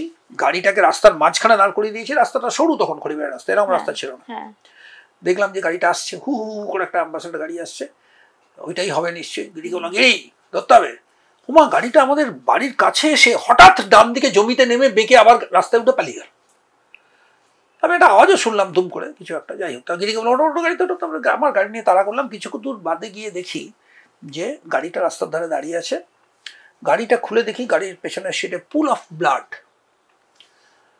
কিছুটা হেঁটে দেখলাম একটা লোক পড়ে আছে রক্তাক্ত হয়ে, এবং সে তখন আমাদেরকে বলছে তখন যে আমি মরে যাবো, একটু জল দিন এরকম করছে। তো গিরিকে বললাম কি হলো? যাই হোক, তাকে জল টল দেওয়া হলো, বাঁচলো না, মরেই গেল। কিন্তু তার আগে বলে দিয়ে গেল, যা বলে দিয়ে গেল তাতে সন্ধ্যাবেলা ডাকাতরা ধরাও পড়ে গেল টাকা ফাঁকার সময়। কিন্তু গিরিকে বললাম গিরিটা কি করে হলো? গিরি তখন বলছে স্যার গাড়িটা যখন বাঁদিকে নেমে গেছে আমি তখন হাঁটু করে বসে রাইফেল তাক করে দিয়েছি একটা গুলি। আমি তখন গুলি করতে বলিনি। না, ওর পালিয়ে যাচ্ছে। আরে ওর যদি ডাকাত না হতো, পুলিশকে দেখে ভয় পেয়ে গেছে। না স্যার, গুলি করে দিয়েছি। সেই গুলি নাম্বার প্লেট ভেদ করে, ডিকি ভেদ করে পেছনে যে লোকটা বসছিল তার কোমরে গিয়ে লেগেছে। তারপরে গিরি দেখছি বলছে স্যার সরি। আমি বললাম আমি ভেবেছি গুলি চালানোর জন্য বোধহয় সরি। বললাম গুলি চালিয়েছে বলে? বললো না স্যার, গুলিটা এমন জায়গায় লেগেছে, এমন অসভ্য জায়গায় যে বলতেও পারছি না কোথায় লেগেছে। বোঝো কাণ্ড। তো যাই হোক, এইটাকে যদি আপনি এনকাউন্টার বলেন, এটা হচ্ছে ফার্স্ট এনকাউন্টার। তারপরের এনকাউন্টার হচ্ছে হাবড়াতে একটা ডাকাতির ঘটনায় গিয়েছিলাম। সেখানে আমরা আন্দাজ করেছিলাম যে ডাকাতগুলো নিশ্চয়ই প্ল্যাটফর্ম দিয়ে উঠে ফার্স্ট ট্রেনে উঠবে। তো আমরা এখানে স্টেশনের প্ল্যাটফর্মের ডাবায় আমরা লুকিয়েছিলাম, সেখানে সরাসরি ডাকাতদের সঙ্গে এনকাউন্টার হয়। আর থার্ড এনকাউন্টার বলার সাথে সেইটার জন্য বেসিক্যালি কৃতিত্ব হচ্ছে পরেশ বলে একটা অফিসার ছিল, রিটায়ার করেছেন খুব সম্ভবত রিসেন্টলি, অসম্ভব ভালো অফিসার। ও টিটাগড় ছিলেন। ও আটিতে খবর দিচ্ছে যে টিটাগড় থেকে ডাকাতি করে, তখন বেশি বাজেও না, 9:30 10টা বাজে রাত্রি, একটা 407 করে এরা যাচ্ছে, ডাকাতরা যাচ্ছে নীলগঞ্জ রোড দিয়ে বারাসতের দিকে আসছে। আমি সঙ্গে সঙ্গে বেরোলাম গাড়ি ঘোড়া নিয়ে, তখন গাড়ি থাকতো আমার সঙ্গে। বেরোলাম, গাড়িটা আসছে, পিছন পরেশ দেখছি জিপ থেকে এরকম করে একটা রাইফেল বার করে তাক করে আছে গাড়িটার দিকে। গাড়িটা নীলগঞ্জের নীলগঞ্জ না, ওই হেলাবরতলার মোড়ে এসে বাঁ দিকে টার্ন নিল। আমিও গুলি করলাম, পরেশও গুলি করলো, ধাই ধাই করে। গাড়ি সোজা গিয়ে ধান জমিতে পড়ে গেল। গিয়ে দেখা গেলো ড্রাইভার মরে গেছে। 2টো ডাকাত ধরা পড়লো, বাকি 3টা বোধহয় পালিয়ে গেল ছুটে। 5 জন ছিল টোটাল? 5-6 জন ছিল আর কি, ড্রাইভারকে নিয়ে 6 জন, ওরকমই হবে। তো 2 জন ধরা পড়লো। ওটা বেসিক্যালি পরেশের কৃতিত্ব আমি বলবো, but that is another encounter. Sir একটা সত্যি কথা বলুন যে এইরকম এনকাউন্টার মানে কিরকম মানসিক প্রস্তুতির দরকার পড়ে এগুলোর জন্য? কিছু মানসিক প্রস্তুতির দরকার পড়ে না, তবে হ্যাঁ আপনি বলতে পারেন আমার একটা অদ্ভুত অভিজ্ঞতা হয়েছিল যখন আমি কসোভোতে ছিলাম। এখান থেকে গিয়েছিলাম কসোভোর পুলিশকে ট্রেন করতে ইউনাইটেড নেশনসের হয়ে। সেখানে আমি 1 বছর চাকরির মধ্যে 8 মাস ছিলাম deputy chief of crime of the whole country. It is almost like deputy director of CBI. ওখানে একদিনকে একটা কফি শপে একজন লোক গুলি চালাতে আরম্ভ করলো। মেন্টালি ডিসব্যালেন্সড ছিল, যাই হোক যে কোনো কারণে কেউ মরেনি। খবরটা পেয়ে যখন পুলিশ দৌড়ে গেল, আমিও গেলাম। আমার বাড়ির কাছেই ছিল, যেখানে আমি থাকতাম ভাড়া তার কাছেই ছিল। সেখানে যাওয়ার পর ফায়ারিং করা হলো, আমিও ফায়ার করলাম। কার গুলিতে কে জানে, 2-4টে গুলি লাগে, লোকটা মরে গেল। ঠিক আছে, তবে থানায় এলাম। থানায় এসে ওই আমার বাকি অফিসার এলো, সবাই বললো টললো লোকটার পোস্টমর্টেম হবে, হ্যান হবে, তা হবে। এবার আমি গিয়ে আমার অফিসে যাব, হঠাৎ আমার থানার ওসি এসে বলছে sir you can't go to office. আমি বললাম মানে? বললো যে না, আপনাকে এখন কোয়ারেন্টাইন থাকতে হবে। আমি বললাম মানে? তখন মানে বুঝলাম একজন সাইকোলজিস্ট এলো, সে আমার রীতিমতো পরীক্ষা নিল, এখানে টিক মারুন, এই ডায়াগ্রামটার মানে কি বলুন, এই কথাটার মানে কি বলুন, এসব। বললো এটা কি হচ্ছে? বললো না দেখুন, মানুষ মানুষকে মেরেছেন, তো আপনি তো মানুষ, তাহলে আপনার নিশ্চয়ই কিছু একটা সাইকোলজিক্যাল ইম্পেয়ারমেন্ট হয়ে যেতে পারে, আমাকে ওটা টেস্ট করতে হবে, এবং ওই টেস্টটা 24 ঘন্টা চলবে, আপনাকে 24 ঘন্টা থাকতে হবে অবজারভেশনে। আপনি থানার কাছে একটা গেস্ট হাউসে থাকবেন, ইউ আর আন্ডার অবজারভেশন, আমি 24 ঘন্টা 3-4 বার আপনাকে পরীক্ষা নেবো, সেই পরীক্ষা যদি পাস করতে পারেন তবেই আপনি বাড়ি ফেরার চান্স পাবেন, নাহলে আপনার ট্রিটমেন্ট চলবে। আচ্ছা। তো আমি ভাবলাম যে এটা কতটা ভাবে, আর আমাদের তো এসব কোনো ব্যাপারই না, আমাদের গুলি করে দিলে চলে গেল, এনকাউন্টার হয়ে গেল, এই হলো, মারপিট হলো, চোখ উড়ে চলে গেল, দাঁত ভেঙে গেল, পুলিশের মতন ঘুরে বেড়াচ্ছে। মানে আমরা তো ভাবতেই পারি না যে একটা police also can be so shocked that he needs some counselling. এই যে ধরুন আপনার একটা ইঞ্জুরি, চোখে একটা ইঞ্জুরি নিয়ে আমাদেরই একজন সহকর্মী, মনে আছে যখন আর্যিকর আন্দোলনের সময় মনে আছে। আমার তো মনে হয় না যে ওনার সাইকোলজিক্যাল কাউন্সেলিং এর দরকার আছে বলে কেউ কোন ফিল করেছে আদৌ। উনি তো ছেড়েই দিন, আমার কোনো সিস্টেম, আমার পুলিশ সিস্টেম এটা ফিল করেছে কিনা যে ওনারও তো সাইকোলজিক্যাল কাউন্সেলিং এর দরকার আছে, কারণ this is a massive injury. একদম। তো সেই জায়গাটাতে, বা ধরুন কোনো পুলিশ গুলি করেছে কাউকে, কেউ মারা গেছে তার চোখের সামনে, তারই গুলিতে, তাহলে বেসিক্যালি সে তো একটা হিউম্যান বিইং, যতই পুলিশ হোক, সে তো রোবট নয়। তাহলে তারও একটা সাইকোলজিক্যাল ট্রমা হতে পারে, সেই ট্রমা থেকে বার করার জন্য তার একটা কাউন্সেলিং এর দরকার আছে, যে you did the right thing, probably this should have been done only.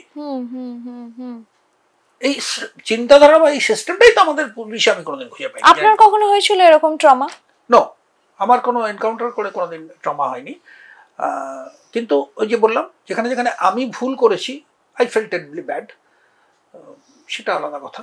ভুল করেছি মানে হয়তো কোনো এক্সাইটমেন্টে হয়তো দুম করে ফেললাম, তারপরে একটা দিন পুরো মনটা খারাপ হয়ে থাকতো, সেটা না করলেই হতো। আমার যে তার জন্য কিছু ক্ষতি হয়ে যাচ্ছে বলে আমার খুব চিন্তা ছিল সেটা নয়, বাট আই ফেল্ট ব্যাড। বনগাঁতে গেছি আইবি থেকে, প্লেন ক্লথে নাকি কোথা থেকে, যাই হোক ইউনিফর্মে হতে পারে, মনে পড়ছে না, সেম ডিউটি করতে গেছি, সেম আসবেন, তার আগে খুব টেনশন চলছে, এই হচ্ছে ওই হচ্ছে হচ্ছে। তো একটা লোক খুব খালি ভেতরে ঢোকার চেষ্টা করছে, হয়তো সেমের কাছে যাবেন বলে, তো অনেকবার বাধা দেওয়া হলো, থামানো হলো না। তো হঠাৎ একবার কি হলো, খুব কাছে আমার যখন চলে গেলো, আমি বাঁ হাঁটুটা তুলে তার পেটে একটা গোত্তা মারলাম, যে কোনো কারণে হোক তার খুব লেগে গেল। সে তো বসে পড়লো, আর সব লোক বলে ওই যে ওই অফিসারটা মেরেছে।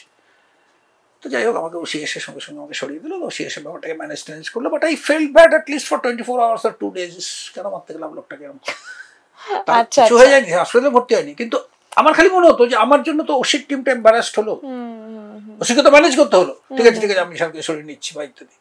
তো এরকম দু একটা কেস হয়েছে, কিন্তু আদারওয়াইজ আমার এনকাউন্টারের জন্য কোনো ট্রমা বা এরকম কিছু কোনোদিন হয়নি। বা কারোর একটা ইন্টারোগেশন করছি, ইন্টারোগেশন করে কোনো কথা বার করতে গিয়ে তাকে কোনো প্রেশার দিতে হচ্ছে এক্সট্রা লিগাল, সেটার জন্য আমার কোনোদিন কোনো ট্রমা। হ্যাঁ, এই ব্যাপারটা একটুখানি জানবো। এই পুলিশের 3rd ডিগ্রি আমরা দেখে থাকি যে ইন্টারোগেশনের সময় তাদেরকে ফিজিক্যালি মারধর করা হচ্ছে, তো এটা কি আপনি মানেন? না, মানি না। মানে কি, আমি মানতাম যখন চাকরি শুরুর দিকে ছিলাম, তারপরে কয়েকটা ঘটনাতে আমি শিখলাম যে এটা খুব dangerous, this is a two-edged knife। বিষ্ণুপুরে একবার মারাত্মক ডাকাতি হলো ফরেস্ট বাংলোতে, তো ওসির ওপর খুব চাপ, সেই ওসি আবার এখন জেলে আছে, যাই হোক, সেই ওসির ওপর খুব চাপ। তো ওসি হঠাৎ 2 দিন বাদে বললো, স্যার ডাকাত ধরে দিয়েছি। তাই নাকি? বলে হ্যাঁ, বলে দিয়েছে স্যার, ও এবং 4 জন মিলে করেছে, বাকি 4 জনকে স্যার খুঁজছি, হ্যান ইত্যাদি প্রভৃতি। আলো খুব ভালো হয়েছে, ঠিক আছে, কাল যাবো ডাকাতের সঙ্গে কথা বলতে। কিন্তু আমি রাত্রিবেলা 2টোর সময় চলে গেলাম, এই 1টা-1.5টা নাগাদ, দেখি ওসি নেই। বললাম থানা অফিসারদের, বার করো, কথা বললাম। বললো হ্যাঁ স্যার আমি করেছি, আমি ফরেস্ট বাংলায় ঢুকেছি এবং ডাকাতিটা করেছি। আমি বললাম খুব ভালো কথা। আমি অফিসারকে বললাম, ওর হাতে হাত করা বাঁধো, চলো নিয়ে চলো ওই ফরেস্ট বাংলায়। ডাকাতিটা হয়েছিল 2টো থেকে 3টের মধ্যে, এবার তখনও বাজেও প্রায় ওইরকমই, 2:10-15। আমি ওকে গিয়ে অন্ধকার ঘুরঘুরে ফরেস্ট বাংলো, বিরাট এরিয়া, ওখানে ওকে নামিয়ে দিয়ে বললাম, বলো কোন দিক দিয়ে এসেছিলে, কোথায় গিয়েছিলে, কোথা দিয়ে ঢুকেছিলে, কোন দিক দিয়ে ঢুকেছিলে, কীভাবে ভাঙলে, কীভাবে বেরোলে, সবটা বলো, ব্যাস হয়ে গেছে। তখন কাঁদতে বলছো, স্যার আমাকে ওসি প্রচণ্ড মেরেছে বলেছি।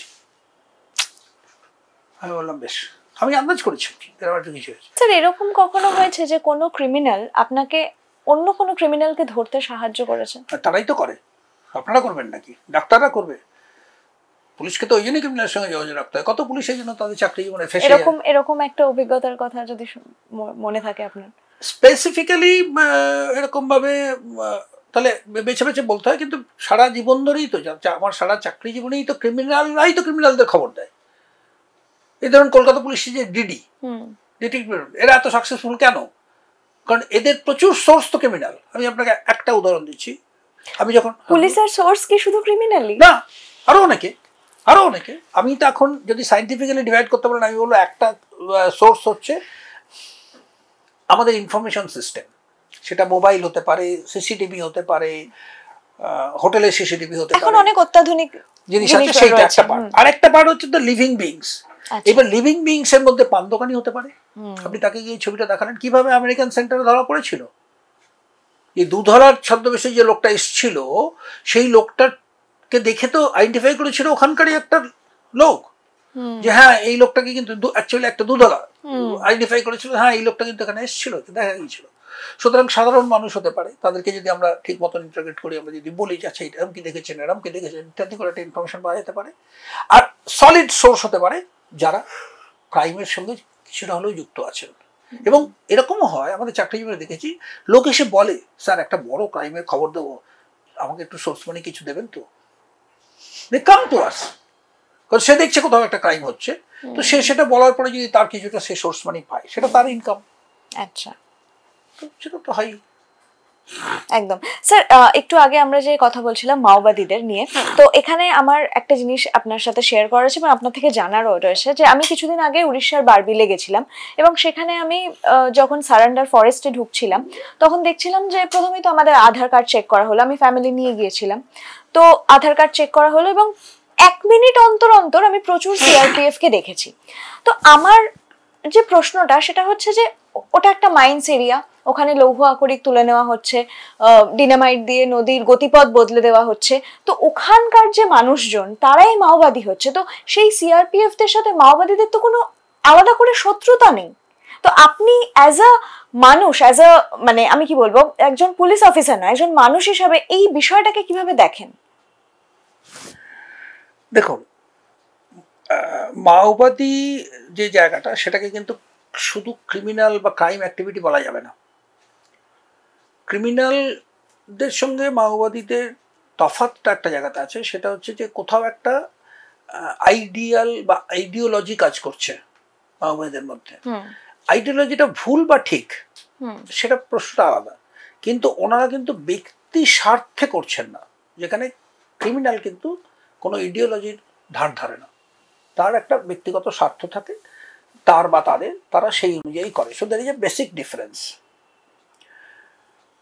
এইবারে আপনাকে এটা মানতেই হবে যে এই ধরনের ইনসার্জেন্সি যেখানে মাস ইনভলভ হয়ে যায়, সেখানে মাসের মধ্যে, জনগণের মধ্যে কিন্তু কোনো না কোনো অসন্তোষ বা ক্ষোভ থাকবে, কোনো না কোনো হতাশা থাকবে। এবং তারা ব্যাকগ্রাউন্ডে যদি থাকে, তারা যদি ব্যাক করে, তবে কিন্তু সামনের দিকের ইনসার্জেন্সি লোকেরা সাকসেসফুল হতে পারে বা এগিয়ে আসতে পারে। সিআরপিএফ বা পুলিশ, আমরা যারা কাজ করি, দেখুন আমাদের কিন্তু যখন রাস্তায় আমরা দাঁড়িয়ে থাকি, তখন আমরা সিআরপিসি, আইপিসি আগে যেটা ছিল বা এখন যেটা বিএনএস আছে, সেটা দিয়ে আমরা বাধা। আপনি যদি আমার সামনে কোনো লোককে খুন করেন, I am duty bound to stop you and I am duty bound to force you, যাতে আপনি এই খুনটা না করতে পারেন। সুতরাং একজন মাওবাদী যদি একটি লোককে খুন করে, তাহলে আমি পুলিশ অফিস হিসেবে আমার কাছে কোনো অপশন নেই, কারণ আমার কাছে একটাই জিনিস, তুমি মাওবাদী যাই হও, তুমি কিন্তু আইন হাতে তুলে নিয়েছো, উইচ আই ক্যানট টলারেট। টলারেটের প্রশ্ন ছেড়ে দিন, আমি which I can't allow. Right. সুতরাং সিআরপিএফ বা পুলিশ কিন্তু এখানে রাষ্ট্রযন্ত্র, সেখানে তার কিচ্ছু করার নেই। যেমন ধরুন আমি যদি মনে করি যে একটা লোককে চর মারবো, তখন আমার ডান হাত চর মারে, সেখানে ডান হাতের কিছু করার নেই, because it is already A part of my self. সুতরাং আমি অর্ডার দিলে এটা হতেই হবে। এক্স্যাক্টলি, মানে আপনাদের সঙ্গে তো তাদের কোনো ব্যক্তিগত শত্রুতা নেই এবং আপনারা দেখতে পাচ্ছেন, হ্যাঁ তারাও দেখতে পাচ্ছেন যে কি হচ্ছে, তাদের সাথে অন্যায় করা হচ্ছে এবং আপনারাও সেটা জানেন। একদমই, মানে আপনারাও ওয়াকিবহাল যে তাদের সঙ্গে কি করা হচ্ছে, তারাও পরিস্থিতির শিকার। যেমন ওসি, আপনারা জানেন যে ঝাড়গ্রাম সাব ডিভিশন একজন ওসিকে মাওবাদীরা কিডন্যাপ করেছিল, কিন্তু তারপরে সুস্থ অবস্থাতে ছেড়েও দিয়েছিল। He is still in service. যদি আমরা তাদের ব্যক্তিগত শত্রু হতাম, তো তাকে মেরে দিতে পারতো, তাই না? এবার প্রশ্ন উঠতে পারে, তাহলে মাওবাদীরা পুলিশ মারছে কেন? দুটো কারণে। একটা হচ্ছে টু শো আদার্স, যারা ওদের পেছনে রয়েছেন, যারা ফলো করছেন, দেখো উই আর ভেরি পাওয়ারফুল। এবং মাওবাদীরা যতজনকে মেরেছে তাদেরকে এতটাই নৃশংসভাবে মেরেছে যাতে ওটা একটা উদাহরণ সৃষ্টি করে। আমি এক্ষুনি যে লাইনটা বললাম যে টু শো আদার্স যে how powerful we can be. আমি নিজেকে পাওয়ারফুল অন্যের কাছে প্রমাণ করতে চাই কেন? দুটো কারণে। একটা হচ্ছে টু ক্রিয়েট ফিয়ার, যে তারা আমাকে ভয় পাবে, তারা পুলিশকে খবর দেবে না, তারা আমাকে খেতে দেবে, তারা আমাকে শেল্টার দেবে।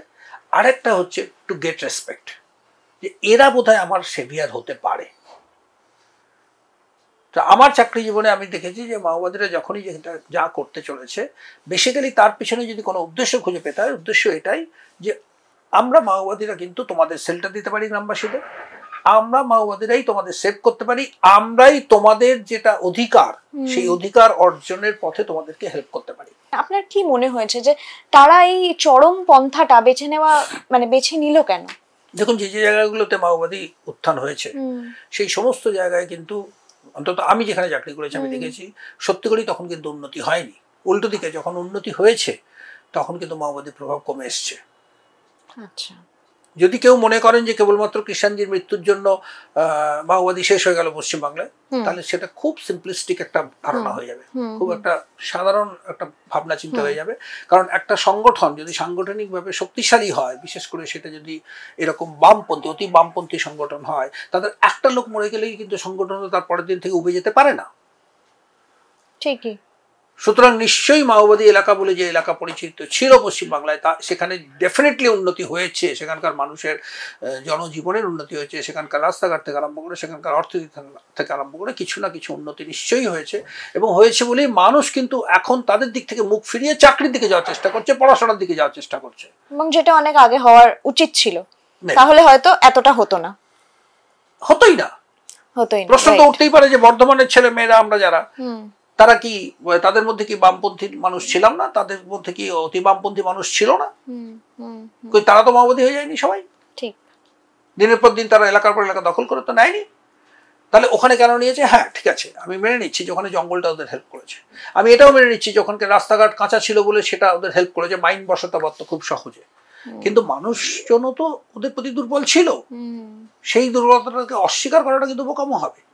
একদমই তাই। সুতরাং উন্নয়ন, সত্যিকারের উন্নয়ন এবং যোগাযোগ ব্যবস্থা ঠিকঠাক করা, মানুষের চাকরির জায়গায় নিয়ে যাওয়া, মানুষকে দেখানো যে উন্নততর জীবন তার সামনে অপেক্ষা করছে, সেটা ডেফিনেটলি এই ধরনের ইনসার্জেন্সিগুলোকে পিছিয়ে দেবে বলেই আমার ধারণা। একটা খুব প্রবাদ প্রচলিত আছে যে কাজের সময় কাজী, কাজ ফুরালেই কিষাণজি। আমার সেটাও মনে হয় না। কেন মনে হয় না আমি বলছি যে এটা মাওবাদীদের উল্টো দিকে যে আছে সে ভাবলেও ভাবতে পারে, কিন্তু মাওবাদীরা তো এটা ভাববেন না। তারা তো একটা কিছু পাওয়ার লক্ষ্যে লড়ছেন। তারা তো এরকম নয় যে এই গণতান্ত্রিক ব্যবস্থার মধ্যে ঢুকে এমএলএ এমপি হওয়ার জন্য লড়ছেন। সুতরাং তারা হঠাৎ করে কোনো কাজ হলো না, কোনো কাজ হলো, কোনো কাজ ফুরলো, কোনো কাজে হলো, সেই অঙ্কে তো তারা চলবেন না। তারা তো তাদের যে অভীষ্ট লক্ষ্য সেই দিকে এগিয়ে যাওয়ার চেষ্টা করছেন নিশ্চয়ই। তো সেই অভীষ্ট লক্ষ্যে এগিয়ে যাওয়ার জন্য যে যে জিনিসগুলো তাদেরকে হেল্প করছিল মানুষগুলোকে কাছে নিয়ে আসতে, সেই জিনিসগুলো শেষ হয়ে গেলেই কিন্তু এই মানুষগুলো তাদের কাছে আসবেন না। এবং যখন মানুষগুলো কাছে আসবে না তখন কিন্তু 5টা লোক 10টা লোক কিন্তু রাষ্ট্রের এগেনস্টে কিছু করতে পারবে না। একমাত্র এই মানুষগুলো তাদের পেছনে আছে বলেই কিন্তু এই সমস্যাটা তারা ডিভিডেন্ড পাচ্ছে। এবং যেখানে মানে আমাদের কথার শুরুতে যখন কিষাণজির প্রসঙ্গ উঠলো, আপনি মানে বরাবরই একজন সৎ পুলিশ অফিসার, এইভাবেই সবাই আপনাকে চেনে, মানুষ আপনাকে চেনে, আপনার সঙ্গে যারা সহকর্মী তারাও আপনাকে জানে। কিন্তু এত বড় মানে কিষাণজিকে এনকাউন্টার করা মানে এটা তো একটা কর্মযোগ্য যাকে বলে, তো সেইখানে আপনার কাছে কোনো ইনফরমেশন এলো না? এটা কিভাবে সম্ভব হলো? এটা হতে পারে, এটা হতে পারে এই জন্য বলছি। দেখুন, এই ধরনের অপারেশন অনেক সময়ই খুব সিলেক্টেড মানুষকে দিয়ে খুব পয়েন্টেড অপারেশন করতে হয়। আমি যদি সর্বজনকে জানি, এটা তো নবান্ন অভিযান নয় যে কয়েক হাজার পুলিশ গিয়ে দাঁড়াবে, বড় বড় লোহার ব্যারিকেড তৈরি করা হবে, ইত্যাদি হবে, এই হবে ওই হবে, মিডিয়া গিয়ে দাঁড়াবে, সবকিছু দেখবে। আপনার জুনিয়ররা জানতে পারলো, আপনি জানতে পারলেন না? হতে পারে, সেটাও হতে পারে। কারণ দেখুন, আমাকেও যদি জানানো হতো তাহলেও তো প্রশ্ন উঠে যেত যে আমার সিনিয়র হয়তো আর কাউকে জানানো হলো না, নাকি আপনি সত্যিটা জেনে ফেলবেন সেই কারণে ভয় পেয়েছিলেন। এটা তো যারা আমাকে এটা জানাননি তারা বুঝবেন যে কেন জানাননি। আপনি জিজ্ঞাসা করেননি কখনো? কখনোই না। কারণ এটাই তো আমাদের পুলিশের শৃঙ্খলা, যে আমাকে তুমি যেটা দেবে করে দেবো, যেটা দেবে না সেইটা নিয়ে কিন্তু আমি কৌতূহল প্রকাশ করবো না। আপনি তো জ্যোতিবাবু, বুদ্ধবাবু এবং মমতা বন্দ্যোপাধ্যায় তিনজনের আমলেই কাজ করছেন। কোন সময় দাঁড়িয়ে আপনি সত্যি সত্যি পুলিশ হিসাবে অ্যাকশন নিতে পেরেছেন? সবচেয়ে হয়তো তখন চাকরিতেও অনেকটা সাবঅর্ডিনেট ছিলাম বলে বলছি। আমি যতদিন জ্যোতিবাবুর আন্ডারে কাজ করেছিলাম, আমি তো কাজ করিনি, কাজ করেছেন এসপি, আমি এসপিরও নিজে ছিলাম, কিন্তু at least I had a free hand. আমার কোনোদিন কোথাও অসুবিধা হয়নি। আমাকে জেলার এসপিটা সবসময় ছাতার মতন আগলে রেখেছিলেন, পরিষ্কার বলেছিলেন যে do whatever you want to do according to your conscience, তোমার বিবেক যা বলে করে যাও, বাকিটা আমরা বুঝে নেবো। এই সাপোর্টটা আমি পেয়েছিলাম, কারণ আমি এসপি পেয়েছিলাম খুব স্টলওয়ার্ড কুলদীপ সিং সাহেবের মতন এসপি, বাসুদেব বাগের মতন এসপি, যাদের এই ক্ষমতা ছিল বলার যে না ও আমার এসডিপি, ও যা করেছে ওটাকে আমি সাপোর্ট করছি, দোষ হলে আমার হবে। এবং এই ঘটনা আমি বাসুদেব বাগের সময় নিজে চোখে দেখেছি, যেখানে উনি ডিজির সামনে উঠে দাঁড়িয়ে স্যালুট করে বলেছেন, স্যার যদি পানিশমেন্ট দিতে আমাকে দিন, আমার সাবঅর্ডিনেটকে নয়। ও যদি কিছু ভুল করে থাকে সেটা আমি ওকে গাইড করতে পারিনি বলে। সো এই ধরনের এসপিকে পেয়েছিলাম। তখন আমি ছোট ছিলাম। যখন আমি এসপি হয়ে গেলাম, বা আপনি এবার বুদ্ধবাবুর কথা বলছেন, বুদ্ধবাবু তো আমরা কম দিনই পেলাম, গোটা ওয়েস্ট বেঙ্গলে খুব কম দিন পেল, আজ সিএম খুব কম দিনই পেয়েছেন।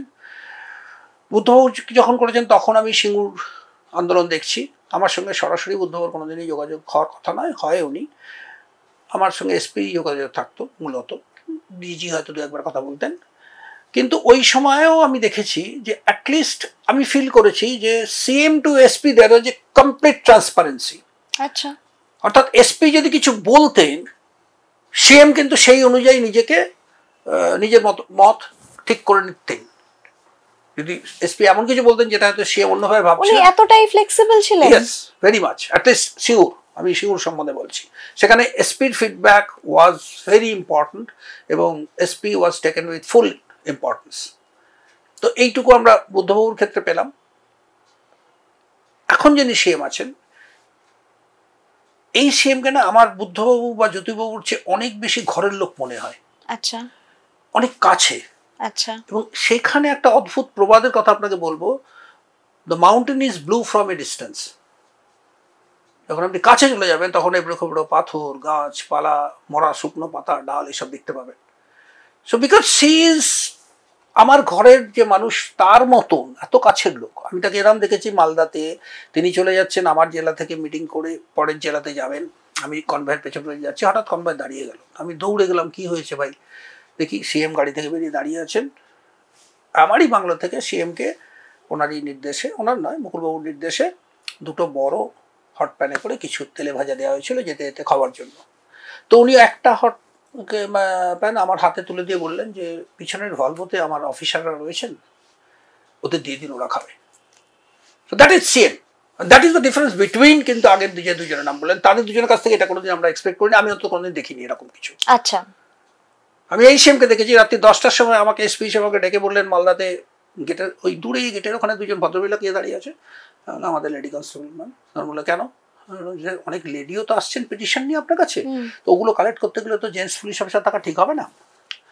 না না না না না, দিস ইজ ভেরি ব্যাড। আপনাকে বলা হয়েছে যে আপনাদেরকে যে রাত্রে যেন লেডিরা না থাকে, আপনি ওদের এক্ষুনি ছেড়ে দিন। ঠিক আছে ম্যাম। তারপরে উনি আমাকে ডেকে বললেন ওদের ডাকুন তো। লেডি কনস্টেবলকে ডেকে উনি ওনার সামনে বসালেন, বসিয়ে চিৎকার চাচামেচি করে বললেন আরে ওদেরকে ভাত খাও, এই খাও। তারা তো খেতে পাচ্ছে না, তখন ভাত পার্শ্বের মধ্যে ঝোল নিয়ে বসে ভয়ে কাঁপছে তত করে। মানে মুখ্যমন্ত্রী ডেকে ভাত পার্শ্বে মাছের ঝোল খাওয়াচ্ছেন, বলছে খান খান, খেয়ে যান, আপনি এতক্ষণ খাননি। এই জায়গাটা মানে মমতা বন্দ্যোপাধ্যায়ের এই সাইডটা, ওনার প্রচুর প্রচুর কাজের মধ্যে কিন্তু এই হিউম্যান সাইডটা আপনি মুহুর্মুহু দেখতে পাবেন। মুহুর্মুহু প্রচন্ড রেগে গেছেন হয়তো, তারপরে হয়তো জিজ্ঞেস করলেন আরে আপনি খেয়েছেন এখানে, তো আপনি এখানে কতক্ষণ থেকে বসে আছেন, বা আপনি কোথেকে এসেছেন? আপনি এই গল্পটা জানেন কিনা জানি না, উনি নর্থ বেঙ্গলে একবার ফিরছিলেন রাত্রিবেলা, একটা গাড়ি ওনারই কনভয়ের গাড়ি স্লিপ করে পড়ে যায়, খাদের গেটে পড়তে পড়তে একটা গাছে আটকে যায়। সিএম পার্সোনালি স্টপড দেয়ার ওই অন্ধকার রাত্রে, এবং তারপরে দড়ি দিয়ে এক এক করে সবাইকে উদ্ধার করা হয়। উনি দাঁড়িয়ে থেকে পুরোটা দেখেন ঘন্টার পর ঘন্টা, তারপরে কিন্তু উনি স্টার্ট করেন আবার। এটা এই ধরনের জিনিসগুলো আমি কোনোদিন ভাবতে পারিনি যে সিএম এগুলো করতে পারেন। তার আগে তো আমি দুইজন সিএমকে দেখেছি যে সিএমরা এইসব করতে পারেন, এগুলো আমরা ভাবি। একটা ছবি আপনাকে দেখাবো বুদ্ধদেব ভট্টাচার্যের সঙ্গে, আপনাকে মেডেল দেওয়া হচ্ছে না পদক দেওয়া হচ্ছে, তো এইটা কবে? এটা হচ্ছে 2007 সালে। অ্যাকচুয়ালি তখন সিঙ্গুরের ওই আন্দোলনটা চলছে, এই পদকটাও তখন চালু হয়েছে বোধহয় বছর 2-3 হলো। আচ্ছা, সেই সময় সেবা পদক 10-15 বছর ধরে খুব ভালোভাবে যদি কাজ করা যায় তাহলে এই পদকের জন্য বিবেচিত হয়, তারপরে দেওয়া হয়। তো এটা শুধু সিঙ্গুরের জন্য দেওয়া হয়েছে বললে এটা ভুল হবে, এটা তার আগের 10 বছরের যে আমার কাজ সেই কাজের স্বীকৃতি হিসেবে এটা দেওয়া হয়েছিল। এটা তখন বুদ্ধবাবু সিএম ছিলেন 2007-এ, তো তখন উনি দিয়েছিলেন। আমি অহংকার করছি না বা বোস্ট করছি না, কিন্তু একটা অদ্ভুত কোইন্সিডেন্স আছে। আমি বোধহয় একমাত্র আইপিএস অফিসার ওয়েস্ট বেঙ্গলের যিনি পরপর 3 জন মুখ্যমন্ত্রীর কাছ থেকেই পুরস্কার পেয়েছেন। একটা আপনি তখন বললেন জ্যোতিবাবুর কাছ থেকে মাধ্যমিকে পঞ্চম হওয়ার জন্য, পুলিশ হিসেবে বুদ্ধবাবুর কাছ থেকে সেবা পদক, আর প্রেজেন্ট সিএমের কাছ থেকে আমি 2বার পুরস্কার পেয়েছি। একবার আই থিঙ্ক 2015-ই খুব সম্ভবত, সেখানে ওই 15ই আগস্টে উনি শ্রেষ্ঠ 5 জন পুলিশ অফিসারকে ওই বছরের তাদেরকে উনি পদক পান, সেটা উনি আমাকে দিয়েছিলেন। আর বোধহয় 2016-তে উনি দিয়েছিলেন আমাকে আমার ডিভিশন বেস্ট কেপ্ট ডিভিশন হিসেবে এসিডিকে পুরস্কার দিয়েছিলেন ওনার হাত থেকে। তো 2বার আমি ওনার কাছ থেকে পুরস্কার পাই। বুদ্ধবাবুকে আপনি কিভাবে দেখেছেন? আপনার চোখে বুদ্ধবাবুকে যদি একটুখানি বলতে বলি। প্রথম কথা হচ্ছে যে আমার জীবনে দেখা, মানে কাছাকাছি দেখা বা খুব কাছে 2 ফুটের মধ্যে দেখা সবচেয়ে সফিস্টিকেটেড মানুষ। আমি অনেক সফিস্টিকেটেড মানুষের গল্প শুনেছি, বাঙালির অনেক সফিস্টিকেটেড বাঙালির, কিন্তু এরকম সফিস্টিকেটেড মানুষ একদম নিপাট, তার পোশাক থেকে আরম্ভ করে কথাবার্তা থেকে আরম্ভ করে সমস্ত কিছু আমি সত্যি দেখিনি। তার গভীর সংস্কৃতি বোধ, সাহিত্যবোধ, নাট্যবোধ, এগুলো সবগুলোই তাকে একটা অন্য ধরনের, মানে অসম্ভব শ্রদ্ধার একটা মানুষ হিসেবে আমার কাছে মনে হয়েছে। কিন্তু আমার কাছে সেই রকমই কিন্তু অনেক, এই যে বলছিলাম না, অনেক দূরের একজন মানুষ, মানে অসম্ভব শ্রদ্ধা করতে হয়, তাকালেই কিরকম একটা লাগে। আমি বুদ্ধবাবুকে ডিসিএসসিটি থাকাকালীন ওনার পামের বাড়িতে দেখেছি, তখন কিন্তু উনি মুখ্যমন্ত্রী আর নন। আচ্ছা, এটা হচ্ছে 2015-16 এই সময় আমাকে যেতে হয়েছে, আমি দেখেছি। তো তখন আমি দেখেছি যে এত সিম্পল একটা মানুষ, অথচ আপনার না হয় না কিছু কিছু মানুষ যেন এমন হয় যে এত বেশি শ্রদ্ধা করতে ইচ্ছা করে যে মনে হয় নিজেকে যেন একটু দূরে রাখতে ইচ্ছা করে। তো এই জায়গাটা কিন্তু ছিল একটা শ্রদ্ধার দূরত্ব, যে ওনার সামনে মুখ খুলবো, ওনার সামনে কিছু একটা বলে ফেলবো, কি একটা বলে ফেলবো, উনি কি একটা বুঝবেন, এরা আমার একটা সবসময় ছিল। তো সেইভাবে আমি দেখেছি। আমার সঙ্গে একবারই ব্যক্তিগত ইন্টারাকশন হয়েছিল, যাই হোক সেটা আলাদা কথা, কিন্তু আদারওয়াইজ সেটাই সিঙ্গুর নিয়ে। ঠিক সিঙ্গুর নিয়ে না, সিঙ্গুরের সময় একটা অদ্ভুত কাণ্ড হয়েছিল। সিঙ্গুরের সময় একটা প্রশাসনিক কারণে আমি চাকরি ছেড়ে দিয়েছিলাম। ডিআইজি ছিলেন যিনি, তিনি আমাকে ডাকলেন, ডেকে বললেন যে এইসব কি হচ্ছে। আমি বললাম চাকরি করবো না স্যার। তার বললো কেন? আমি বললাম যদি রেজিগনেশন আমার অ্যাকসেপ্টেড হয় তাহলে সেদিন বলবো, তার আগে বলবো না। আমি বললাম আমি কিছুটা আন্দাজ করতে পারছি, তুমি একটা কাজ করো, তুমি রেজিগনেশন লেটারটা উইথড্র করে নাও। বললাম না। তখন উনি বললেন তুমি চাকরি পেয়েছো, রেজিগনেশন যে দিচ্ছ, তোমার তো ফ্যামিলি আছে। আমি বললাম পেয়ে যাবো কিছু একটা স্যার। আরে এইসব উল্টো পাল্টা কথা তুমি সাথে তোমার মাথায় গেছে, তুমি বৃহস্পতিবারের মধ্যে তুমি রেজিগনেশন উইথড্র করবে। বৃহস্পতিবার দুপুরবেলা উনি ফোন করলেন, কি হলো তোমার চিঠি তো আসেনি উইথড্র করার? আমি তো দেবো না চিঠি স্যার। ঠিক আছে তুমি দেবে না, তাহলে দেখো আমিও কি লিখছি। পড়ে শুনিয়ে দিলেন। উনি লিখলেন এসপি রেকমেন্ড করেছিলেন, তার নিচে উনি লিখলেন not recommended, he is one of the finest officer, so the resignation may not be accepted. উনি পাঠিয়ে দিলেন, তার উপরে গেল, তারপরে আমাকে সিএম অফিসে ডেকে পাঠানো হলো। ডেকে পাঠিয়ে আমাকে যেটা বলা হলো সেটা খুব সুন্দর একটা কথা, যে সিঙ্গুর যেভাবে চলছে এই মুহূর্তে আপনি যদি রিজাইন করেন তাহলে এটাকে বিরোধীরা বলবে যে সিঙ্গুরের সরকারের যে অবস্থান তার বিরুদ্ধে আপনার পদত্যাগ, এটা করা ঠিক হবে না এই মুহূর্তে।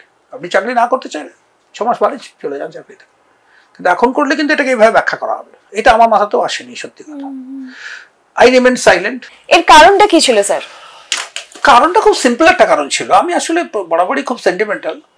সিম্পল কারণ বলতে ওখানে হরিপাল থানায় ওসি ছিল, তো একদিন একটা ফোন এলো যে একটা দলের ছাত্র সংগঠন তারা একটা মদের দোকানের মালিককে পুরো অত্যাচার করছে, দোকান চালা যাবে না, ভাঙচুর করবে ইত্যাদি, লাইসেন্স দোকান। তো আমি ওসিকে বললাম একটু ফোর্স পাঠান বা আপনি যান গিয়ে দেখুন। কিছুক্ষণ বাদে আমি বললাম গেছে ফোর্স? বললো না। আমি বললাম কেন? বললো ওনাকে এসে কমপ্লেন দিতে হবে, তারপরে আমি দেখবো যা করার। আমি বললাম এটা ঠিক বুঝলাম না, কমপ্লেন না দিলে পুলিশ কোথাও গন্ডগোল হচ্ছে, ভাঙচুর হচ্ছে জানতে পারবে না? যার ভাঙচুর হয়ে যাবে বাড়ি, সে এসে কমপ্লেন দিলে তারপরে বললো না স্যার আমি যাবো না।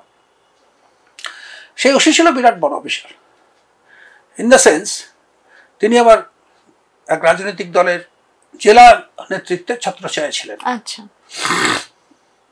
সেটা অন্য জেলার, অবশ্য হুগলি জেলার নয়। ওই ইলেকশনের সময় এসেছিলেন।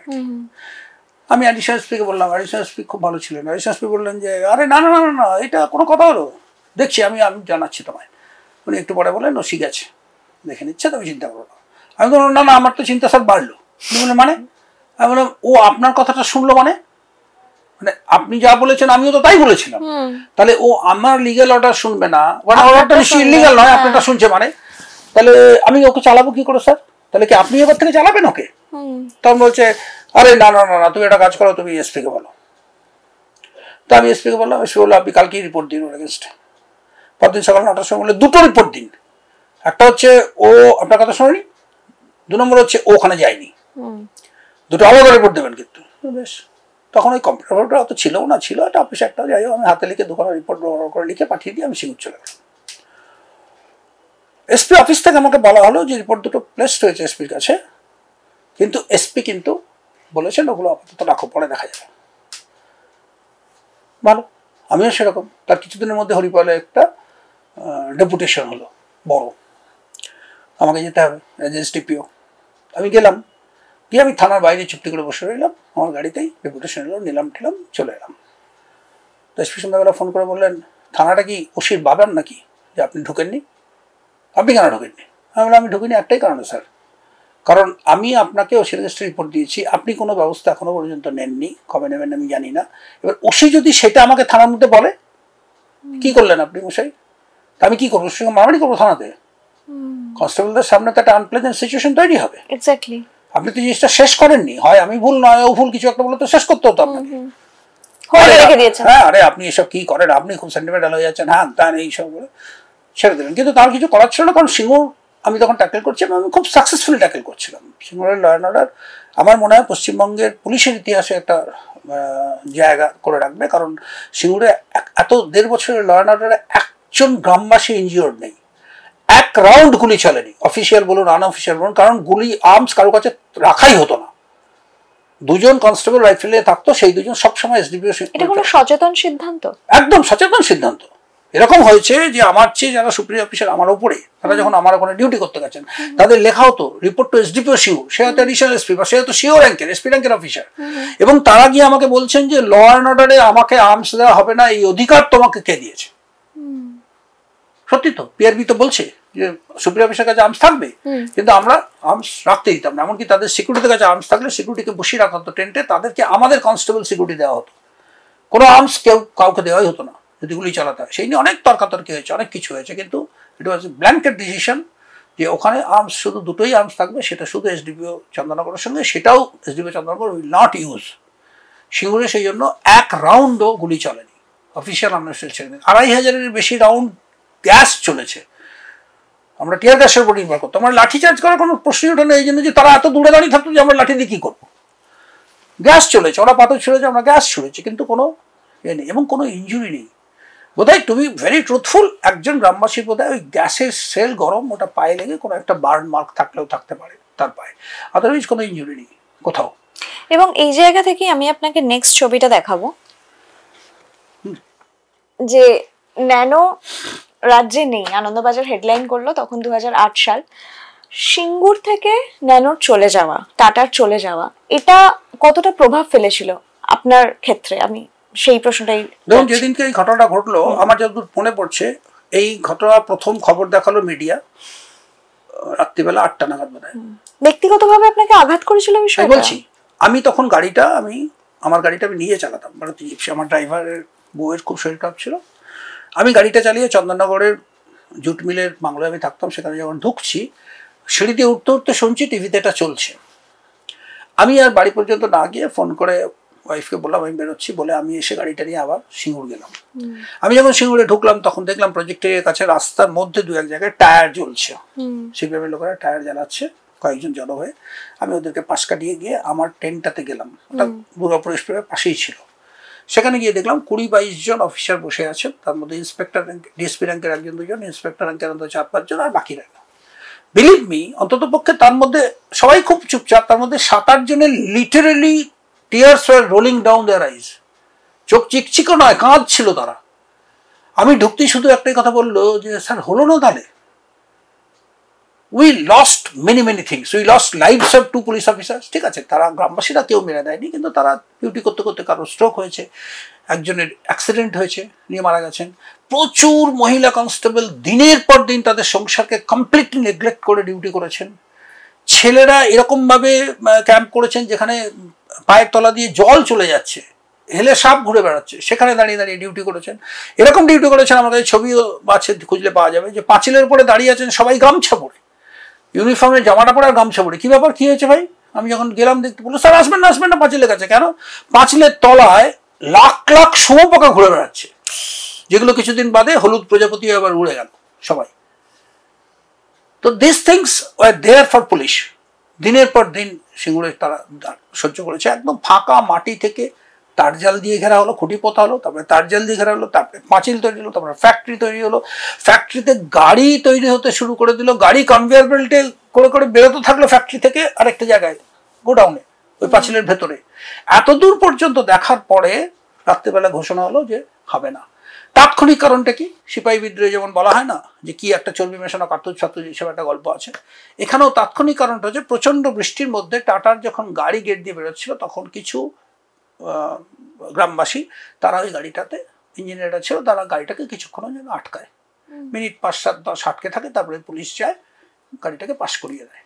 এইটার জন্য নাকি টাটার প্রচন্ড ভয় পেয়ে গিয়েছিল বলে হলো না। আপনার মনে হয় এটাই কারণ? আপনার মনে হয় এটা কারণ? না, আমার মনে হয় না।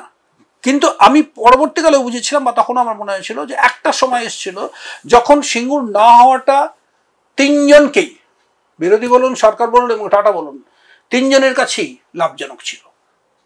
তাই জন্যই ফার্স্ট অপরচুনিটি যেটা পাওয়া গেছিল সেটাই গ্র্যাব করে নেওয়া হয়েছিল যে হবে না সিঙ্গুর। অথচ গ্রামবাসীরা কত আশা নিয়ে নিজেদের জমি দিয়ে দিয়েছিল না, ওইখানে গল্পটা আছে, কিছু গ্রামবাসী দিয়েছিল, কিছু গ্রামবাসী দেয়নি, কিছু গ্রামবাসী ভেবেছিল এই আন্দোলনটা করলে তাদের যে জমিটা সেটা যদি তারা ফেরত পেয়ে যায় তাহলে সেখানে তারা প্রমোটিং করতে পারবে, সেখানে তারা এখানকার যারা লোক, যারা শ্রমিক, যারা ইঞ্জিনিয়ার ইত্যাদি তাদেরকে সেখানে রাখতে পারবে, তাই তাদের কাছে ওটা অনেক বেশি লাভজনক হবে। এটা তো অস্বীকার করার জায়গা নেই যে যুব সমাজের একটা কর্মক্ষেত্র খুলে যেত, মানে প্রচুর লোকজন, এবং সেটা শুধুমাত্র টাটার ন্যানো কারখানা কেন, সেটাকে রেখে তো বাকি আরো অনেক জীবিকা তৈরি হচ্ছিল। মনে হয় যে সিঙ্গুরের শেষের দিকে, প্রথম দিকের কথা ছেড়ে দিই, সিঙ্গুরের শেষের দিকে কারোরই এই কথাটা মাথায় ছিল যে আমাদের ওখানে কিন্তু সিঙ্গুরটা করতেই হবে পশ্চিমবাংলা যুব সমাজের জন্য, নাকি এটা মাথায় ছিল যে আমাদের ভোটে কি করে জিততে হবে? একদল ভাবছেন যে আমরা কি করে গোটা পশ্চিমবঙ্গবাসীর কাছে দেখাতে পারবো, দেখো দেখো বিরোধী দল তোমাদের এখান থেকে কিন্তু শিল্প তাড়িয়ে দিল, তোমাদের যুব সমাজের ভবিষ্যৎ অন্ধকার, অতএব তোমরা আমাদের কি রাখো। আরেক দল হয়তো ছিল যে দেখো দেখো চাষিদের ভবিষ্যৎ অন্ধকার করে দিচ্ছিল, আমি কিন্তু আন্দোলন করে এখানে না খেয়ে না দিয়ে দাঁড়িয়ে থেকে তোমাদের জন্য এসছি, অতএব তোমরা আমাদের দিকেই থাকো, আমরাই তোমাদের উন্নতিটা আনতে পারবো। আরেক দল বোধহয় এটা ভাবলো যে দরকারটা কি, এনাফ ইজ এনাফ। মানে পলিটিক্যাল ক্যাওসটা এতটাই বেশি ছিল সেই মুহূর্তে পশ্চিমবঙ্গে যে টাটা রিস্ক নিতে পারলো না। আমি কেন সেটা বলবো? টাটার পলিটিক্যাল ক্যাওসে কি যায় আসে? টাটার যে কারখানা শুরু হয়েছিল এরকম তো নয় যে শুরুর পাঁচিল হওয়ার পরে পরেই টাটা চলে গেল। টাটার কারখানা তৈরি হয়ে গেল, টাটার গাড়ি তৈরি হয়ে গেল, টাটার অন্যান্য অ্যান্সিলারিজ কারখানাগুলো রীতিমতো তৈরি হতে শুরু করে দিয়েছিল, গাড়ি অ্যাসেম্বলড হয়ে বেরোতে আরম্ভ করে দিল। তাহলে এতটা যদি হতে পারে তাহলে গাড়ি দুর্গাপুর এক্সপ্রেসের সাথে বার করে দুর্গাপুর এক্সপ্রেস থেকে কলকাতা হোক আর ভিন্ন রাজ্যে হোক চালানো তো যেতই, এত দূর পর্যন্ত তো হয়েই গেছে। তাহলে আসল কারণটা কি? এটাই তো বলছি যে আসল কারণটা কি তাহলে এটা যে ওই সময় সিঙ্গুর না হওয়াটা ডিভিডেন্ড দিয়েছিল 3টে পক্ষকেই, পলিটিক্যাল ডিভিডেন্ড ছিল দুজনের কাছেই। এ বলবে যে ওর জন্য হলো না, অতএব আমার দিকে থাকো ভাই, ও বলবে দেখলে তো আমরা কিন্তু কৃষকদেরকে জিতিয়ে দিলাম, আমাদের দিকে থাকো ভাই। আর টাটা মাস থেকে দেখলো, আমি জানি না, আমার কাছে তো কোনো হিসেব নেই, but I don't know what was Tata's loss, কি লস হয়েছিল টাটা আমরা কিচ্ছু জানি না কিন্তু আজও। তো টাটাও দেখলো enough is enough, let me go somewhere যেখানে পিসফুলি কাজ করতে পারবো। আপনাকে আরেকটা ঘটনার কথা জিজ্ঞাসা করবো, সেটা হচ্ছে তাপসী মালী। সেই ঘটনার সময় আপনি কোথায় ছিলেন? আরে বাবা, সে এক কাণ্ড। আমি তখন গাড়ি করে সোজা, যে বললাম গাড়ি চালাতাম, গাড়ি করে সোজা সকাল সকাল সিঙ্গুর চলে যেতাম, সিঙ্গুর প্রজেক্টে চলে যেতাম। তো সেদিনকে কি মনে করে না, কি মনে করেন, আমি সিঙ্গুর প্রজেক্টেই চলে গেছি। সিঙ্গুর থানা থেকে আমাকে জানানো হলো যে স্যার একটা ফোন এসেছিল থানায়, কে বলেছে বলেনি, যে টাটা প্রজেক্টের ভেতরে কোথাও একটা বডি জ্বলছে। তো আমার কাছে তখন একটা বাইনোকুলার ছিল খুব স্ট্রং।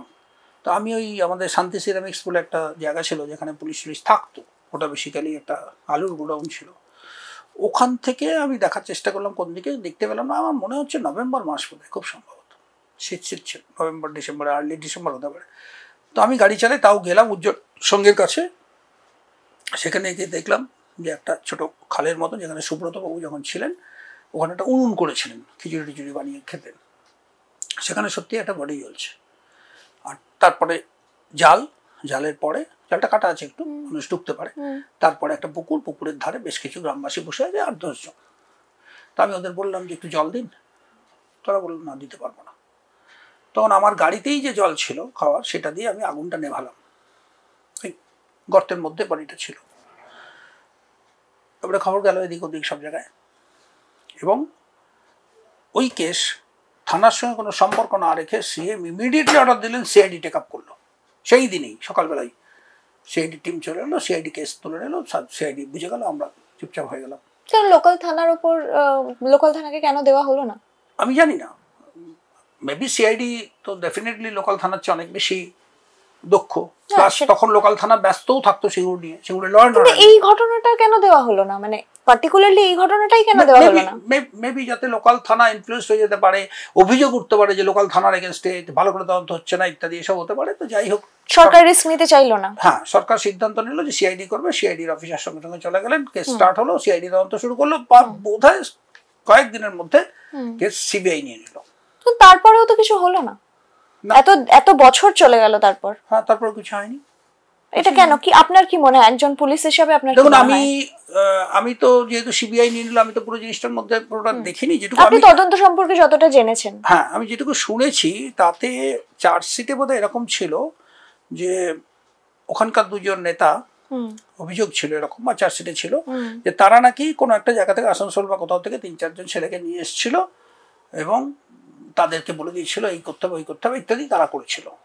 কিন্তু আমি যেটুকু শুনেছি, আমি চার্জশিট নিজের চোখে দেখিনি, কিন্তু যেটুকু শুনেছি চার্জশিটে বোধহয় ওই ছেলেগুলোর নাম এবং অ্যাড্রেস কিন্তু করা ছিল না, আইডেন্টিফাই করা ছিল না।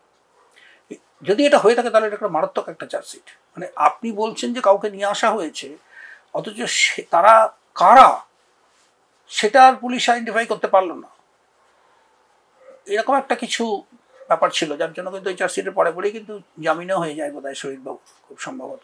আর তারপরে তার কিছু দেখিও নি। এক্স্যাক্টলি, মানে এত কিছু হওয়ার পরেও কোনো কনক্লুশনে পৌঁছানো গেল না, কোনো বিচার হলো না। তো এটা সঠিক পথটা কি হলে আপনার মনে হয় যে কেসটা সলভ হতো? না, সঠিক পথ তো সিবিআইকে দিয়ে এর চেয়ে বেশি আর কি হতো। সিবিআই নিশ্চয়ই চেষ্টা করেছে, কারণ অনেক বড় একটা চার্জশিট দিয়েছিল শুনেছিলাম, প্রচুর পাতার চার্জশিট ছিল সেটা।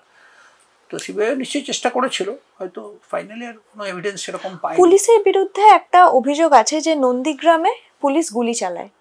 তো আপনার কি মত, মানে আপনি কতটা জানেন এই ব্যাপারে, যে সত্যি কি পুলিশ গুলি চালিয়েছিল? না, পুলিশ তো অ্যাডমিট করেছে পুলিশ গুলি চালিয়েছিল, এফআইআরই অ্যাডমিট আছে, পুলিশ আত্মরক্ষার্থে গুলি চালিয়েছিল। তো কারণ প্রথমে কি এমনি ওদের থেকে গুলি আসছিল, তারপর পুলিশ আত্মরক্ষার্থে, সেটা এরকমই যে ওদের দিক থেকে পাথর, গুলি, সব বোম, এগুলো সব আসছিল, তাদের পুলিশ আত্মরক্ষার জন্য গুলি চালিয়েছিল। বোধহয় এফআইআর আছেই খুব সম্ভবত। আমি তো নন্দীগ্রামে যাইনি, কারণ আমি তখন সিঙ্গুর দেখছিলাম। তো পুলিশের তো এফআইআরই বোধহয় এটা আছে। নন্দীগ্রামের ঘটনাটা আপনার শুনে বা জেনে কি মনে হয়েছে, যে সিচুয়েশনটা কিরকম ছিল? দেখুন, এক্স্যাক্টলি ওই সময় যে সময় পুলিশ গুলি চালিয়েছিল, সেখানে তো যে বলছিলাম চাকরি প্রথমেই বলেছিলাম যেটা, সেখানে হচ্ছে ওই পুলিশ ওইখানে দাঁড়িয়ে যে সিদ্ধান্ত নিয়েছে সেটা তারাই বুঝবেন। এবং ওখানে খুব সুপ্রিয় অফিসাররাও ছিলেন, অনেক ওপরের র্যাঙ্কের অফিসাররাও কিন্তু ওখানে তখন ছিলেন। সুতরাং ওইখানে দাঁড়িয়ে পুলিশ কি করেছিল সেটা তো তখনকার পুলিশই সবচেয়ে ভালো বলতে পারবে, কারণ আমি তো ছিলামই না ওখানে। তবে এটা খুব দুর্ভাগ্যজনক, মানে পুলিশ ওইভাবে, পুলিশেরও প্রচুর আহত হয়েছিল, মারাত্মক রকমের আহত হয়েছিলেন আমাদের, বাধ্য হয়েছিলেন তারা গুলি চালাতে। হ্যাঁ, অ্যাটলিস্ট সেরকমই তো মনে হয়েছে, যদি আমি অনেক দূরে ছিলাম, কিন্তু সেরকমই মনে হয়েছে যে পুলিশ সেই সময় বাধ্য হয়েছিল। এবার পুলিশ বাধ্য হওয়ার মতন পরিস্থিতিতে কি করে গিয়ে পড়লো সেইটা তো আমি বলতে পারবো। আপনি যখন মালদহে পোস্টিং ছিলেন, সেখানে বুক বম একটা কেস হয়েছিল এবং বইয়ের মধ্যে বোম, ওরকম ধরনের কেস আপনি আগে কখনো, মানে আপনি আপনার কেন বলবো, মানে আমরা বইতেও পড়িনি বা সিনেমাতেও দেখিনি, তো ওই রকম একটা ঘটনা, ওই রকম একটা অভিজ্ঞতা, মানে মালদা এসব ব্যাপারে খুব উর্বর। ওরা শুধু এরকম করেনি, ওরা মালিবাল সাহেবকে আমাকে ডাকতে হয়েছিল, একটা বোম বানিয়েছিল। এই যে চাইনিজ যে গাড়িগুলো হয় না, সুইচ অন করলে এগিয়ে যায়, সুইচ অফ করে পিছিয়ে আসে, চাইনিজ কার বলে, চাইনিজ কার, ওই চাইনিজ কারের মধ্যে নর্মাল দেশি বোম রেখে, আর ওর ইগনিশনটা ওই রিমোট কন্ট্রোল করলেই চাকাটা ঘুরবে, ঘুরে গিয়ে ইগনিশন সুইচটা টিপে দেবে এবং অন হয়ে যাবে, সেটাও ওরা আবিষ্কার করেছিল। এবং সেটা রীতিমতো মালিবাল সাহেব তখন দেখতে গিয়েছিলেন সিকিউরিটি অ্যাডভাইজার, যে দক্ষ engineer, they are very good. এসব ব্যাপারে বুক বোমটাতে যেটা করেছিল যেটা এক্সেলেন্ট, যে বইটা খুললে বোমটা ফাটবে, তো তার মানে বোমটার ইগনিশনটা অন হবে। এবার আমরা জানি যে সুইচে চাপ দিলে সুইচ অন হয়, সুইচ খুলে দিলে, হাত ছেড়ে দিলে সুইচ অন হয়, এরকম তো সহজে হয় না। তো এটা তাহলে ডিভাইসটা ডেভেলপ করতে হবে। ওরা কিচ্ছু করেনি। ওরা কি করেছে বলুন তো, ওই যে ল্যান্ড ফোনগুলো ছিল না, তার যখন আপনি ক্যান্ডেলটা, যে হাতলটা, সেটা যখন এরকম করে রাখতেন, তখন ওইটা কিন্তু একটা সুইচকে এরকম করে চিপে দেয়। যেমনি এটাকে চেপে দেবে তেমনি কিন্তু ফোনটা অফ হয়ে যাবে, আর ক্যান্ডেলটা তুলে নিলে ওই জিনিসটা উপরে উঠে আসে, দেখবেন, তার মানে অন হয়ে যায়। ওটার দাম ছিল তখন 2 টাকা বাজারে। ওরা ওটাকে বলতো টগল সুইচ। ওরা ওই টগল সুইচটা ইউজ করেছিল। বইটা খুলতেই ওটা অন হয়ে গেল, ফেটে গেল। আপনি যখন গিয়েছিলেন তখন তো দেখছেন যে পেটের কাছটা নেই, পুরো ছিন্ন ভিন্ন হয়ে গেছে, ছিন্ন ভিন্ন হয়ে গেছে। কোলে করে বইটা খুলেছিলেন বেচারা, খোলার সঙ্গে সঙ্গে পুরো উড়ে গেছে, আর গোটা ঘরে ছোট ছোট ছোট কাগজ সব ঘুরে বেড়াচ্ছে, মানে ভেতরে। মানে ওই রকম ভয়াবহ দৃশ্য। ঘুম হয়েছিল রাতে? হ্যাঁ, ভয়াবহ দৃশ্য ঘুম হয়, তাতে কি চিন্তার আছে? এটা আমার মানে চাকরি শুরু থেকে হয়েছে, ভয়াবহ দৃশ্য প্রচুর দেখতে হয়েছে। আমি মালদাতে অ্যাডিশনাল এসপি জয়েন করেছি, 4 দিন হয়েছে। গাড়িটা তখন আমি ইচ্ছে করে রথবাড়ি গেস্ট হাউসে রাখতাম, ড্রাইভার সিকিউরিটিকে বলতো আমি দরকার হলে ডেকে নেবো। হঠাৎ খবর এলো গাজলের কাছে একটা গাড়ির সঙ্গে, টাটা সুমো গাড়ির সঙ্গে একটা ট্রাকের ধাক্কা লেগেছে। দাঁড়িয়ে থাকা পাথরের ট্রাকে গিয়ে গাড়িটা ধাক্কা মেরেছে। আমি গাড়িটা চালিয়ে চলে গেলাম গাজলে, সোজা রাস্তা। গাজলে গিয়ে দেখি একটা টাটা সুমো পুরো তুবড়ে চুবড়ে এরম হয়ে রয়েছে। গ্রামের লোকেরা একটা একটা করে ডেড বডি উদ্ধার করেছে। 11 ডাইড ইনক্লুডিং 3 চিলড্রেন। শুধু ড্রাইভার এসকেপ করে গেছে এবং তাদেরকে লম্বা লম্বা করে শুয়ে রেখেছে। আমি বলতে পার 4-5টা বিছানার চাদর এনে ঢাকা দিল। তারপরে অ্যাম্বুলেন্স এলো, তারপরে ওসি এলেন, তারপরে তাদেরকে উদ্ধার হলো, নিয়ে গেল। এবং সেইখানে যেটা করলো ওসি, দেখুন প্রত্যেকটা অফিসের কাছে শিক্ষণীয় আছে। আমি করিনি, কিন্তু আমি কিন্তু সব ডেড বডি দেখছিলাম, গাড়ি দেখছিলাম। ও এসেই প্রথম যেটা করলো, একজন কনস্টেবলকে বললো প্রত্যেকের গা থেকে আংটি থেকে আরম্ভ করে সমস্ত গয়না খুলে এই বালতিতে রাখো। এবং একটা মোটামুটি এরম সাইজের বালতি, প্রায় 3 ফুট ভরে গেল গয়নায়। ওরা সব বিয়ে বাড়ি থেকে ফিরছিল। আচ্ছা। শুধু ড্রাইভার বেঁচে ছিল, টাটা সুমোটা ড্রাইভার তো ঘুমিয়ে পড়েছিল। টাটা সুমোটা গিয়ে ওই ট্রাকের পেছনে ধাক্কা মেরেছিল। আচ্ছা। সবাই মারা গিয়েছিল, 11 জন। এবং ওই গয়নার পরে ফেরত দেওয়া হলো ওদের ফ্যামিলিকে ইত্যাদি। তো এটা তো বিভৎস দৃশ্য। ওই 11 জনের বডিকে আপনি ভাবছেন যে এমনি এমনি জাস্ট শুয়ে আছে, সেরকম তো নয়। যারা সামনের দিকে ছিল তারা তো পুরো চিড়ে চাপটা হয়ে গেছে। তো সুতরাং এটা দেখতেই হয়। এরকম কতগুলো ঘটনা আপনার মনে আছে যেখানে এরকম ভাবে আপনি মানে এতটা শকড হয়েছিলেন দেখে? প্রচুর ডেথ। পুলিশের জীবনে 23 বছরের চাকরি, প্রায় 23 বছরের চাকরিতে এরকম ডেথ, হিনিয়াস ক্রাইম দেখতে গেছি। কারোর বাড়িতে একটা ডেথ হয়েছে, বিচ্ছিন্নভাবে গলা কেটে দিয়েছে, মার্ডার করেছে। অনেক। আমি খুব কম সময় শুনেছি যে এরকম ধরনের ঘটনা দেখার পর কোনো পুলিশ অফিসার হয়তো বমি করে ফেলছে, কি নার্ভাস হয়ে যাচ্ছে কিছু। সেটা হয়নি জীবনে 1-2 বার, যে কোনো লোকের শুনিনি তা নয়, কিন্তু আমাদের এটা হয়নি। আমাদের যেটা মনে হয় সেই মুহূর্তে সঙ্গে সঙ্গে কি করব, এভিডেন্সগুলো কি কি প্রিজার্ভ করব, লোকগুলো যাতে আরো বেশি লোক এখানে না ঢুকে পড়ে সেটা কি দেখবো, কি কি চোখে পড়ছে, যেগুলো ইমিডিয়েটলি নোট করার কথা, কোনগুলো ছবি নিতে হবে। পরপর এইগুলো তখন মাথার মধ্যে ঘুরতে থাকে, কোন অফিসারকে ডাকবো এটার জন্য। তো এই জিনিসগুলোতেই এত ব্যস্ত হয়ে যায়, তখন আর এই বডিটা কিরকম দেখতে, নাড়ি বুড়ি বেঁচে গেছে কি না গেছে এটা মনে হয় না। আমার যখন প্রথম চাকরির একদম প্রথম প্রফেশনাল আমি মেদিনীপুরে, তখন একবার আমাকে বললো পোস্টমর্টম দেখতে যেতে, যে পার্ট অফ ট্রেডিং। গেলাম। পোস্টমর্টম ঘরগুলো এখন তো খুব ভালো হয়ে গেছে, এসি টেসি লাগানো, মার্বেলের টেবিল, তখন এরকম হতো না। প্রথম ঘরটা একটু অন্ধকার ঘর। ঢুকলাম, একটা কাদার মতন কিছুতে পা দিয়ে ঢুকে গেলাম। ঢুকে দেখি জানলা দিয়ে আলো আসছে, সূর্যের আলো। সেখানে ডোম একটা ধারালো ছুরি নিয়ে কুচকুচ করে কাটছে, আর কি সব বলে যাচ্ছে। সেটা আপনি নিজের চোখে দেখলেন? হ্যাঁ, আর ডাক্তার সেগুলো লিখছে টুকটুক টুকটুক করে। হ্যাঁ, মাথায় আছে, গলায় আছে, লাংসেই আছে, এখানে অ্যাব্রেশন, মানে অ্যাব্রেশন তো বললো না, ও কিছু একটা বললো, মানে এখানে রক্ত জমে আছে, কালশিটে পড়ে আছে ইত্যাদি, এগুলো বলে যাচ্ছে। কিছুক্ষণ দেখার পরে আমি বেরিয়ে এলাম। বেরিয়ে এসে আমাকে ওই সেই যে নিয়ে গেছিলো, সে বললো স্যার আপনি কিছু খাননি, পাউরুটি টোস্ট খাবেন? দিন। এবার পাউরুটি টোস্টটা হাতে নিয়ে হঠাৎ মনে হলো, আরে ওই প্রথম যে ঘরটা আধো অন্ধকার ছিল, একটু কাদা কাদা লেগেছিল কেন, দেখি জুতোর তলায় কাদা নয়, ওই যে পোস্টমর্টম করার সময় কুচি কুচি মাংস ফাংস, হাড় ফাড়, রক্ত ফক্ত, সেইগুলো ওইখানে ছিল দিনের পর দিন, এবং সেগুলো কাদার মতন একটা লেয়ার হয়ে গিয়েছিল। তো তাতে পাউরুটি খাওয়া থামেনি। এরকম হতেই থাকে। এই পাউরুটি নিয়ে একটা চমৎকার গল্প আছে, আপনাকে বলে নিশ্চয়ই। কেশপুরে একবার রাত্রেবেলা একটা ক্যাম্পের দুজন কনস্টেবল তাদেরকে কি না কি অন্যায় করেছে, গ্রামের লোক গাছে বেঁধে রেখেছে। জানতে পারে সকালবেলা ফোর্স টোর্স নিয়ে গেলাম, তখন সিভিক ভলান্টিয়ার ছিল না, 1996।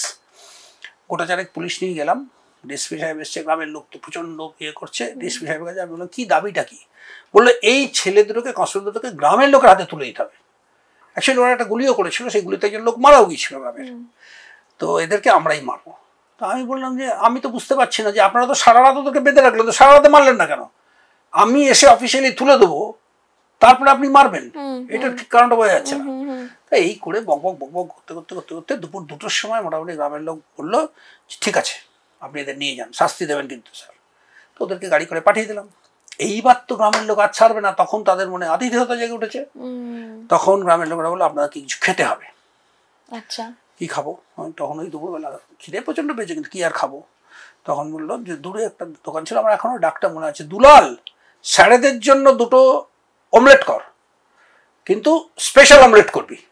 আচ্ছা, এবার আমি দুলালকে দেখতে পাচ্ছি না, কিন্তু আমি মনে মনে ভাবছি স্পেশাল অমলেটটা কি জিনিস। হ্যাঁ, পরে বুঝলাম দুলাল ব্যাপারটার মধ্যে বিপদে পড়ে গেছে, স্পেশাল অমলেট কি। আচ্ছা, কিছুক্ষণ বাদে অমলেট এলো। কেশপুরের প্রত্যন্ত গ্রাম, একটা হাঁড়ির ঢাকনা, ওই যে খেলনা বাটির হাঁড়ি হয় না, তার ঢাকনায় একটা চামচ, যেটা দিয়ে অমলেট কাটতে গেলে এরকম ভেঙে যায়, টিনের চামচ হয়, সেই চামচ দিয়ে একটা অমলেট, সুন্দর অমলেট 2টো। কিন্তু স্পেশাল কি করে করা হয়েছে দেখেই বোঝা গেল, ওপরে চিনি ছড়িয়ে দেওয়া হয়েছে। দুলাল একটা চটজলদি সমাধান বার করেছে, চিনি ছড়িয়ে স্পেশাল অমলেট বানিয়েছে। চিনি ছড়িয়ে স্পেশাল অমলেট, এটা তো দারুণ অভিজ্ঞতা একটা। দারুণ অভিজ্ঞতা। আপনার মানে যেহেতু আপনি বলছিলেন এক্ষুনি ক্রাইম সিনের কথা, এবং আপনার কখনো সেরকম মনে হয়নি, আপনার জীবনে ডেডলি ক্রাইম সিন যদি কিছু থাকে, সেটা কোনটা হবে? কোন ঘটনাটার কথা আপনি বলবেন সব থেকে ডেডলি? ডেফিনেটলি এই বুক বম কেসটা। হ্যাঁ, এবং অবশ্যই তাপসী মালিক। হ্যাঁ, কারণ বডিটা পুরো জ্বলে কালো হয়ে গিয়েছিল, স্পেশালি পেটের কাছটা কমপ্লিটলি পুড়ে গিয়েছিল। বাচ্চা একটা মেয়ে, পুরোপুরি কালো হয়ে গিয়েছিল, আমাদের পেটটা পুরোপুরি ছাই হয়ে গিয়েছিল, পেটের কাছটা। ওর অ্যাকচুয়ালি পেট, অ্যাবডোমেন, এই জায়গাটাতে কেরোসিন বা পেট্রোল যেটাই ফেলা হয়েছিল সেটা ওইখানে এসে জমে গিয়েছিল, তারপরে আগুনটা জ্বালতে ওই জায়গাটা বেশি জ্বলে গিয়েছিল। এই দুটো খুব ঘ্যাস্টলি মার্ডার লেগেছিল। স্যার, কিছুদিন আগে আমরা আইপিএস নজরুল ইসলামের ইন্টারভিউ করেছিলাম, এবং উনি খুব স্পষ্টভাবে বলেছেন যে পুলিশ ঘুষ নেয়। তো আপনার কাছে এরকম ঘুষের অফার এসেছে কখনো? দেখুন, আমি কতগুলো এটা নিয়ে একটা কথা বলি, তার আগে একটা বলে নিই এই পুলিশ ঘুষ নেওয়ার ব্যাপারটা। সেটা হচ্ছে যে পুলিশ আলাদা করে ঘুষ নেয়, এটা খবর কেন আমাদের এটা বুঝতে হবে, এটা কিন্তু খবর। আমি আজ পুলিশ অফিসার বা প্রাক্তন পুলিশ অফিসার হিসেবে এটা কাউন্টার করছি না, কিন্তু যে আমরা ঘুষ নিচ্ছি বলছেন কেন? ওই তো ইলেকট্রিশিয়ানও নেয়, ইলেকট্রিক অফিসও নেয়, তো টেলিফোন অফিস নেয়, তো ল্যান্ড অফিস নেয়, বিএলআরও নেয়, সবাই নেয়, তো আমাদেরকে কেন বলছেন? আমি এটা বলতে চাইছি না। আমি বলতে চাইছি মানুষ কেন এটা বলতে চায়, এটার পেছনের কারণটা অনেক দূরের। কি অনেক দূরের? যখন প্রথম পুলিশ এখানে তৈরি হলো, কারা করেছিল? ব্রিটিশরা করেছিল। ব্রিটিশরা কিরকম পুলিশ তৈরি করলো? 1.5 টন গাড়ি, বড় বড় গাড়ি পাঠালো কালো কালো বিহারে, তদানীন্তন বিহারে। ওখান থেকে খপাক খপাক করে লোকজনকে চাকরি করবি বলে ধরে গাড়ি ভর্তি ভর্তি করে করে ব্যারাকপুরে নিয়ে এসে নামালো। কিছু বাঙালি কয়েকজন ছিল হয়তো। নামানোর পরে কি করলো? প্রথম কাজ, মাথায় একটা করে লিটারালি অ্যালুমিনিয়ামের বাটি বসিয়ে চুলটা কেটে দিল। আচ্ছা, কেন করলো এই বাটি ছাট? বলাই তো হয় বাটি ছাট। এখন তো এটা উঠিয়েছেন পরবর্তীকালে অবনী জোয়ারদার সাহেব, তার আগে বন্ধু কিন্তু এটা ছিল। উনি বললেন যে না, ভদ্রভাবে চুল কাটো। সো বাটি ছাট কেন? তো বাটি ছাটটা ব্রিটিশরা কেন করলো? এমনি ওরা কি বোকা নাকি? ব্রিটিশরা করলো এই জন্য যে ওদেরকে পুলিশ আর সাধারণ মানুষের মধ্যে একটা বড় বিভেদ তৈরি করতে হবে, কারণ এই পুলিশটাকে দিয়ে এই সাধারণ মানুষদের শাসন করতে হবে ওদেরকে। আপনি লক্ষ্য করে দেখুন, ইংল্যান্ডের পুলিশ সিস্টেমে একজন কনস্টেবল বা সার্জেন্ট যাকে বলা হয়, সে কিন্তু ডিজি হতে পারে প্রমোশন পেয়ে পেয়ে। আমাদের সিস্টেম ওরা এমন করে দিল যে ডিজিমিজি তো দূরের কথা, কনস্টেবল সাব ইন্সপেক্টর হতে পারলে সে ভাবছে অনেক কিছু পেয়ে গেলাম, অনেক কিছু পেয়ে গেছি। তো সুতরাং তখন থেকে তৈরি করা ওই লোকগুলো যখন পরের দিন সন্ধ্যাবেলা চিড়িয়া মোড়ে এসে অমলেট খাচ্ছে, তখন কিন্তু ব্যারাকপুরের লোকগুলো দেখছে এইগুলো পুলিশ হবে রে, আর ওরাও দেখছে ওরা হচ্ছে ব্যারাকপুরের লোক। So there is a huge তৈরি করা হলো। একটা সেকেন্ড বিভেদ কোথায় তৈরি হলো? সেকেন্ড বিভেদ হচ্ছে, আপনাকে যদি আমি জিজ্ঞেস করি, এখানে যারা রয়েছেন সবাইকে জিজ্ঞেস করি যে আপনারা সবচেয়ে কী জিনিস ভয় পান, দেখবেন সাধারণ উত্তর হচ্ছে যে আমার মুভমেন্ট যদি কাটল হয় সেটা আমি পছন্দ করব না। আমাকে খেতে না দিন, জামা কাপড় না দিন, আমার গাড়ি ঘোড়া না থাকুক, সব ঠিক আছে, কিন্তু আমি যেন বাবা ফ্রিডমটা, আমার ফ্রিডম অফ মুভমেন্ট যেন কাটল না হয়। সরকারিভাবে রাষ্ট্রযন্ত্র ফ্রিডম অফ মুভমেন্ট কাটল করার অধিকার দিয়েছে একজন, কি? সেটা পুলিশ। আর কেউ আপনাকে অ্যারেস্ট করতে পারে না। Only police can arrest you. Arresting means আপনি কিন্তু নড়বেন না, এইখানে বসুন, এইখানে থাকবেন, এই চেয়ারে বসুন, ইউ ডোন্ট লাইক ইট। আমি এই 30 বছরের চাকরি জীবনে অন্তত 1000 বার আমাকে মানুষ বলেছে, স্যার অ্যারেস্ট করবেন না তো? বাকি সব করে দেবো স্যার, ছেলেকে সারেন্ডার করে দিচ্ছি, অ্যারেস্ট করবেন না তো? অ্যারেস্ট হয়ে গেলে স্যার কোর্ট থেকে বেলটা হয়ে যাবে তো, জেলে যাবে না তো? সো আমি ফিল করেছি যে freedom, fear of losing freedom of movement, এইটা মানুষের সবচেয়ে ভেতরের ভয়, এবং সেই জন্য সবচেয়ে বেশি ভয় পায় তারা পুলিশকে। পুলিশের চেয়ে অনেক বেশি পাওয়ারফুল ডিএম। কেউ ভয় পায় না ডিএমকে, অনেক বেশি পাওয়ারফুল তো পুলিশের চেয়ে, নিজের চেয়ে অনেক বেশি পাওয়ারফুল তো আমাদের চিফ সেক্রেটারি। চিফ সেক্রেটারিকে কে ভয় পায়? উল্টে মনে হয় বাহ বেশ তো সুন্দর মানুষ, সৌম্যদর্শন। সো ভয়টা ওইখান থেকে আসে।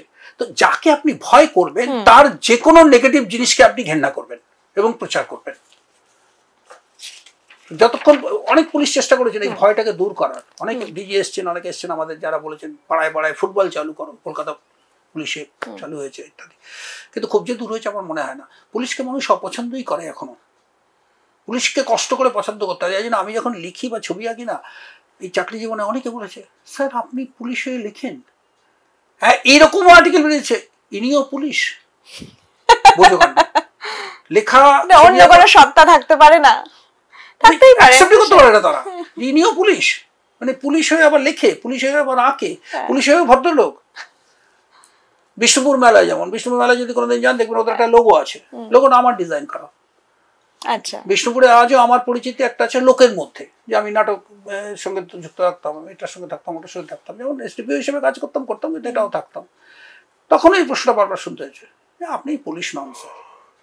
সো এইটা বরাবর ছিল, এটা থাকবেই। আপনি তো এত জায়গায় কাজ করেছেন, এত জায়গায় ঘুরে ঘুরে কাজ করেছেন, তো কোন জেলার মানুষ সব থেকে আপনার কাছের হয়েছে? গোটা জেলা যদি বলতে চান তাহলে মালদা, কারণ মালদাতে অ্যাকচুয়ালি আমি 4 বছর কাজ করেছি। সব থেকে বেশি? সব থেকে বেশি, 2.5 বছর অ্যাডিশনাল এসপি, 1.5 বছর এসপি। আচ্ছা, সেদিক থেকে বলতে গেলে মালদা। আর যদি কোনো শহর বলতে চান তাহলে বিষ্ণুপুর। আচ্ছা, আপনার দীর্ঘ যে চাকরি জীবন প্রায় 30 বছরের, সেখানে কখনো আপোষ করতে হয়েছে আপনাকে? কিরকম আপোষ? রাজনৈতিক কোনো ঘটনার শিকার হয়েছেন, সেখানে আপনাকে আপোষ করতে হলো, আপনি যেটা করতে চাইছেন না, প্রশাসনিক প্রভাবে আপনাকে দিয়ে করানো হলো? ক্ষেত্রেই আমাকে করতে হয়নি, এই জন্য যে আমি অ্যাকসেপ্ট করেই নিয়েছি যে এরপর আমার ট্রান্সফার হবে, হয়ে যাবে। এবারে দেখুন আমি কতগুলো জায়গায় বলি যেখানে আপোষ মানে হচ্ছে একজন মানুষের প্রতি অন্যায়। আমি দ্যাটথইন মাসে বলছি যে আমি কোনোদিন করিনি, এবং আমার কোনো সহকর্মীও কোনোদিন বলতে পারবেন না যে স্যার এইটা কিন্তু করেছিলেন। কিন্তু কিছু কিছু জায়গায় নীতিগত একটা জায়গা থাকতে পারে। আমি একটা উদাহরণ দিচ্ছি, আপনারা তাহলে বুঝতে পারবেন। তদানীন্তন চিফ সেক্রেটারি সিঙ্গুরে গিয়ে বললেন সিঙ্গুরের টাটার মেন গেটের আশেপাশে কোনো ধরনের বিক্ষোভ জমায়েত করতে দেওয়া যাবে না। কল্যাণ আমাদের অশোক স্যার কল্যাণ আপনি কিন্তু এটা এনশিওর করুন। ভালো, সবাই ছিলেন, এসপি ছিলেন, ডিজি ছিলেন, হ্যান ছিলেন, ধ্যান ছিলেন। এবার আমি যেহেতু সিঙ্গুরে চার্জে ডে টু ডে থাকি, তো হবে না, হবে না। ওমা 7 দিন বাইরে থেকে ওখানে একটা মঞ্চ বাঁধা হচ্ছে। তো আমি বললাম ভাই মঞ্চ বাঁধা বন্ধ করো, যাও। ডেকোরেটারকে বললাম, কিছুক্ষণ বাদ থেকে ডেকোরেটার আবার বাঁধছে। আমি বললাম কী হলো, তোমাকে বারণ করলাম না? তখন বলছে স্যার আপনি একটু এসপি সাহেবের সঙ্গে কথা বলুন।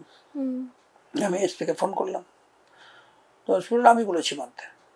ওখানে অনিল বসু এসে কিছু ঘোষণা করবেন, প্রেস ব্রিফিং করবেন।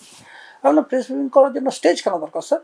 যদি স্টেজ দরকারই হয় সেটা মেন গেটের কাছে কেন? সিঙ্গুর তো রাস্তার দিকে 8.2 কিলোমিটার আছে, সেখানে যেখানে খুশি করুন, মেন গেটটা কেন? মেন গেটে তো চিফ সেক্রেটারি বারণ করলেন। তখন বললেন না না না না, ওটা হবে, ওটা সিদ্ধান্ত হয়েছে সরকারে, কর্নেল মুখোপাধ্যায় করবেন, ওরা ওটা করবে। আমি তখন বললাম যে স্যার আপনি যে এটা যদি আপনি আমাকে ফোন করে বলতেন যে কল্যাণ ওদের করতে দাও, তাহলে কি বেটার হতো না? আপনি ওদেরকে বললেন তোমরা করো। তখন উনি একটু অসন্তুষ্ট হয়ে বলেন আমি কি করবো না করবো সেটা আপনাকে বলে করবো। বললো না তা নয় স্যার, কিন্তু কালকে আপনিই বলে দিন যে কালকে তাহলে এখানে যদি বেচারাম মান্না এসে বলেন যে আমিও স্টেজ বানব, আমি কি উত্তর দেব?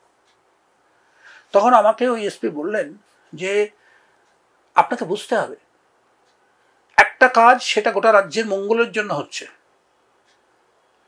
আর একটা কাজ যেটা গোটা রাজ্যের পক্ষে হিতকর নয়, তাহলে কোনটাতে আপনি বাধা দেবেন কোনটাতে দেবেন না সেটা কিন্তু আপনাকে বুঝতে হবে। I was told adverting this. এরপরেও আমার উচিত ছিল যে ওটা করতে না দেওয়া, কারণ আমাকে তো চিফ সেক্রেটারি বলেই গেছেন, কিন্তু আমি কিন্তু অ্যালাউ করলাম, তো কিছু করার ছিল না আপনার। এটাকে আপনি কম্প্রোমাইজ বলতেই পারেন। একদম আপনি বলতে পারেন যে আপনি প্রথম কথা অ্যালাউ করলেন, কারণ দ্বিতীয় কথা আপনি অ্যালাউ না করেন সিঙ্গুর থেকে চলে আসতে পারতেন, আপনি এসপিকে বলতে পারতেন আমি পারবো। আমি এসপিকে এটা মুখে বলেছিলাম যে ডে টু ডে তো স্যার আমাকে সামলাতে হবে, আপনি তো সামলাবেন না, প্রত্যেকদিন তো আমাকে এসে তৃণমূল নেতারা বলবেন যে ওটা হয়েছিল এটা হবে না কেন, এর উত্তরটা কি দেব? তো উনি শুনতে চাননি। তাহলে এটাকে যদি বলেন কম্প্রোমাইজ করা, তাহলে এই ধরনের কম্প্রোমাইজ কিন্তু মাঝে মাঝে করতে হয়েছে, করতে হয়নি আমি বলবো না, বোধহয় সব পুলিশ অফিসারকেই করতে হয়। তবে একটা জিনিস বোধহয় বেশিরভাগ পুলিশ অফিসার দেখেন যেন ব্যক্তিগতভাবে কারোর প্রতি কোনো অন্যায় না হয়ে যায়। এমন কিছু কম্প্রোমাইজ করতে গেলাম যে আপনার প্রতি অন্যায় হচ্ছে, আপনি ব্যক্তি মানুষ, আমার মনে হয় সেটা বোধহয় বেশিরভাগ পুলিশ অফিসারই করেন না, যদি করেন সেটা অন্যায়, সেটা আমরা করিনি কোনোদিন বা করি না। একদম শেষ প্রশ্ন স্যার আপনাকে, সেটা হচ্ছে অভয়াকাণ্ডের পর বিনীত গোয়েলকে ছাত্ররা একটা মেরুদণ্ড দিয়েছিল। প্রথম কথা হচ্ছে যে আপনি কাউকে যখন মেরুদণ্ড দিতে যাচ্ছেন তখন আপনি কি তার সার্বিক বিচারটা করেছেন? বিনীত গোয়েল মানে কি শুধু আরজিকর? এই ছাত্র নেতাদের অনেকের সঙ্গে আমার 1-to-1 কথা হয়েছে, অনেকদিন বাদে হয়েছে, আমি জিজ্ঞেস করেছি ডু ইউ নো বিনীত গোয়েলের চাকরির প্রথমটা কি ছিল, কি করেছিলেন, তারপরে কি করেছিলেন, তারপরে কি করেছিলেন, আপনারা জানেন?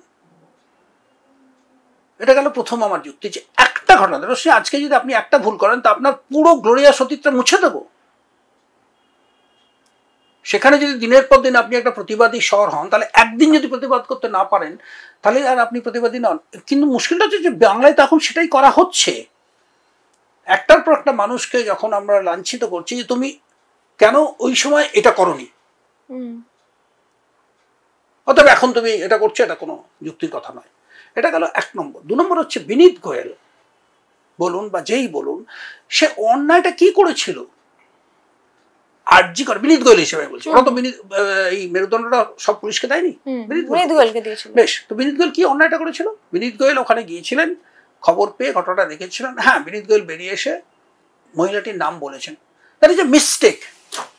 মিস্টেক তো কোনো অন্যায় নয়, এবং সে হি অ্যাডমিটেড, দুম করে বলে ফেলেছেন, তারপরেই বলেছিলেন যে না ঠিক আছে একজন হয়েছেন ইত্যাদি। ঘটনা যাই ঘটে থাকুক, প্রমাণ যদি লোপাট হয়েছে কি হয়নি ভবিষ্যৎ বলবে, যাই হোক সেটাকে বিনীত গোয়েল বসে বসে করেছিলেন। তিনি বসে বসে ওই ডেড বডি থেকে একটা একটা করে ইউভি খায়ার তুলে ফেলে দিয়েছিলেন, আর ওখান থেকে মুছে মুছে মুছে মুছে ফিঙ্গারপ্রিন্টগুলো সরিয়ে দিয়েছিলেন। নো, ইভেন যারা আন্দোলন করেছে তারাও এটা বলেনি যে বিনীত গোয়েল বসে বসে সব করেছিলেন। পরের দিন যখন হসপিটাল ভাঙছিল তখন বিনীত গোয়েল ছিলেন কোথায়? বিনীত গোয়েল তো তারপরে গেলেন, তখন তো অলরেডি সিচুয়েশন আন্ডার কন্ট্রোল। তাহলে বিনীত গোয়েল একা একা করলেনটা কি অন্যায় যে ওনাকে মেরুদণ্ড দিতে যেতে হবে? থ্যাংক ইউ স্যার আপনার সময়ের জন্য এবং এত অভিজ্ঞতার কথা আপনি আমাদের শোনালেন। Thank you so much. Thank you. আজকের ইন্টারভিউ আপনাদের কেমন লাগলো অবশ্যই জানান আমাদের কমেন্ট বক্সে, এবং ভালো লাগলে অবশ্যই শেয়ার করুন এবং সাবস্ক্রাইব করুন, কারণ আপনাদের একটা সাবস্ক্রিপশন আমাদের জন্য ভীষণ ভীষণ ইম্পর্ট্যান্ট। রোশনি, কয়েকটা ছবি দেখাই আপনাকে। হ্যাঁ হ্যাঁ, কিছু পেপার কাটিং কিছু রাখা আছে বিভিন্ন সময়ের বিভিন্ন জায়গায়। এটা তো মালদাতে সাবিত্রী মিত্র কৃষ্ণেন্দু বাবু দুজন, তখন আমি মালদায় এসপি। এটা একটা ঘটনা হয়েছিল যেখানে বউ কালো বলে তার চোখ উপরে নিয়েছিল মালদাতে, সাংঘাতিক এইসব কিছু ছিল। এইটা ছিল মালদাতে, আমি প্রচুর একবার আমার অফিসাররা আর্মস এবং বুলেট করেছিল, রিকভারি করেছিল, সেটার প্রেস কনফারেন্স ছিল। এরকম মোটামুটি ছিল। এটাও বোধহয় খুব সম্ভবত মালদাতে ব্যাংক লুট হয়েছিল, তাতে পুরো টাকাটাই দেখুন রিকভারি করেছে পুলিশ। সেটা এটাও মালদাতে প্রচুর, মালদায় আর্মসে ভর্তি ছিল তখন, প্রচুর অস্ত্র শস্ত্র উদ্ধার হয়েছিল। এরকমই মোটামুটি এগুলো কি আপনার মিটিং এর ছবি? এটা আমাদের ইলেকশনের সময় যে মিটিং, সেই সময়কার মিটিং, ইলেকশনের সময় পুরো প্রশাসনিক বৈঠক। আচ্ছা, এইটা উত্তরবঙ্গ না, উত্তরবঙ্গ না, এটা মালদাতে ইংলিশ বাজারে একটা খুন হয়েছিল, ঘাসলি মার্ডার ছিল একজন ভদ্রমহিলা, সেইটার তদন্ত করেছিল, সেখানে ধরাও পড়েছিল। আচ্ছা, এইসব ছোটখাটো বেশি তো রাখা হয়নি, রাখা তো সিস্টেমও তখন থাকতো না। এখন যেমন এখন অনেক বেশি ডিজিটাল মিডিয়া হয়ে গেছে, সমস্ত কিছু লিংকে থাকে আমাদের। মূলত পেপার। হ্যাঁ, প্রেজেন্ট সিএম উনি গিয়েছিলেন ওখানে মালদায়। কোথায় এটা? মালদায়। আচ্ছা আচ্ছা আচ্ছা। এখানে যাচ্ছে মালদা বিমানবন্দরে উঠতে যাচ্ছেন।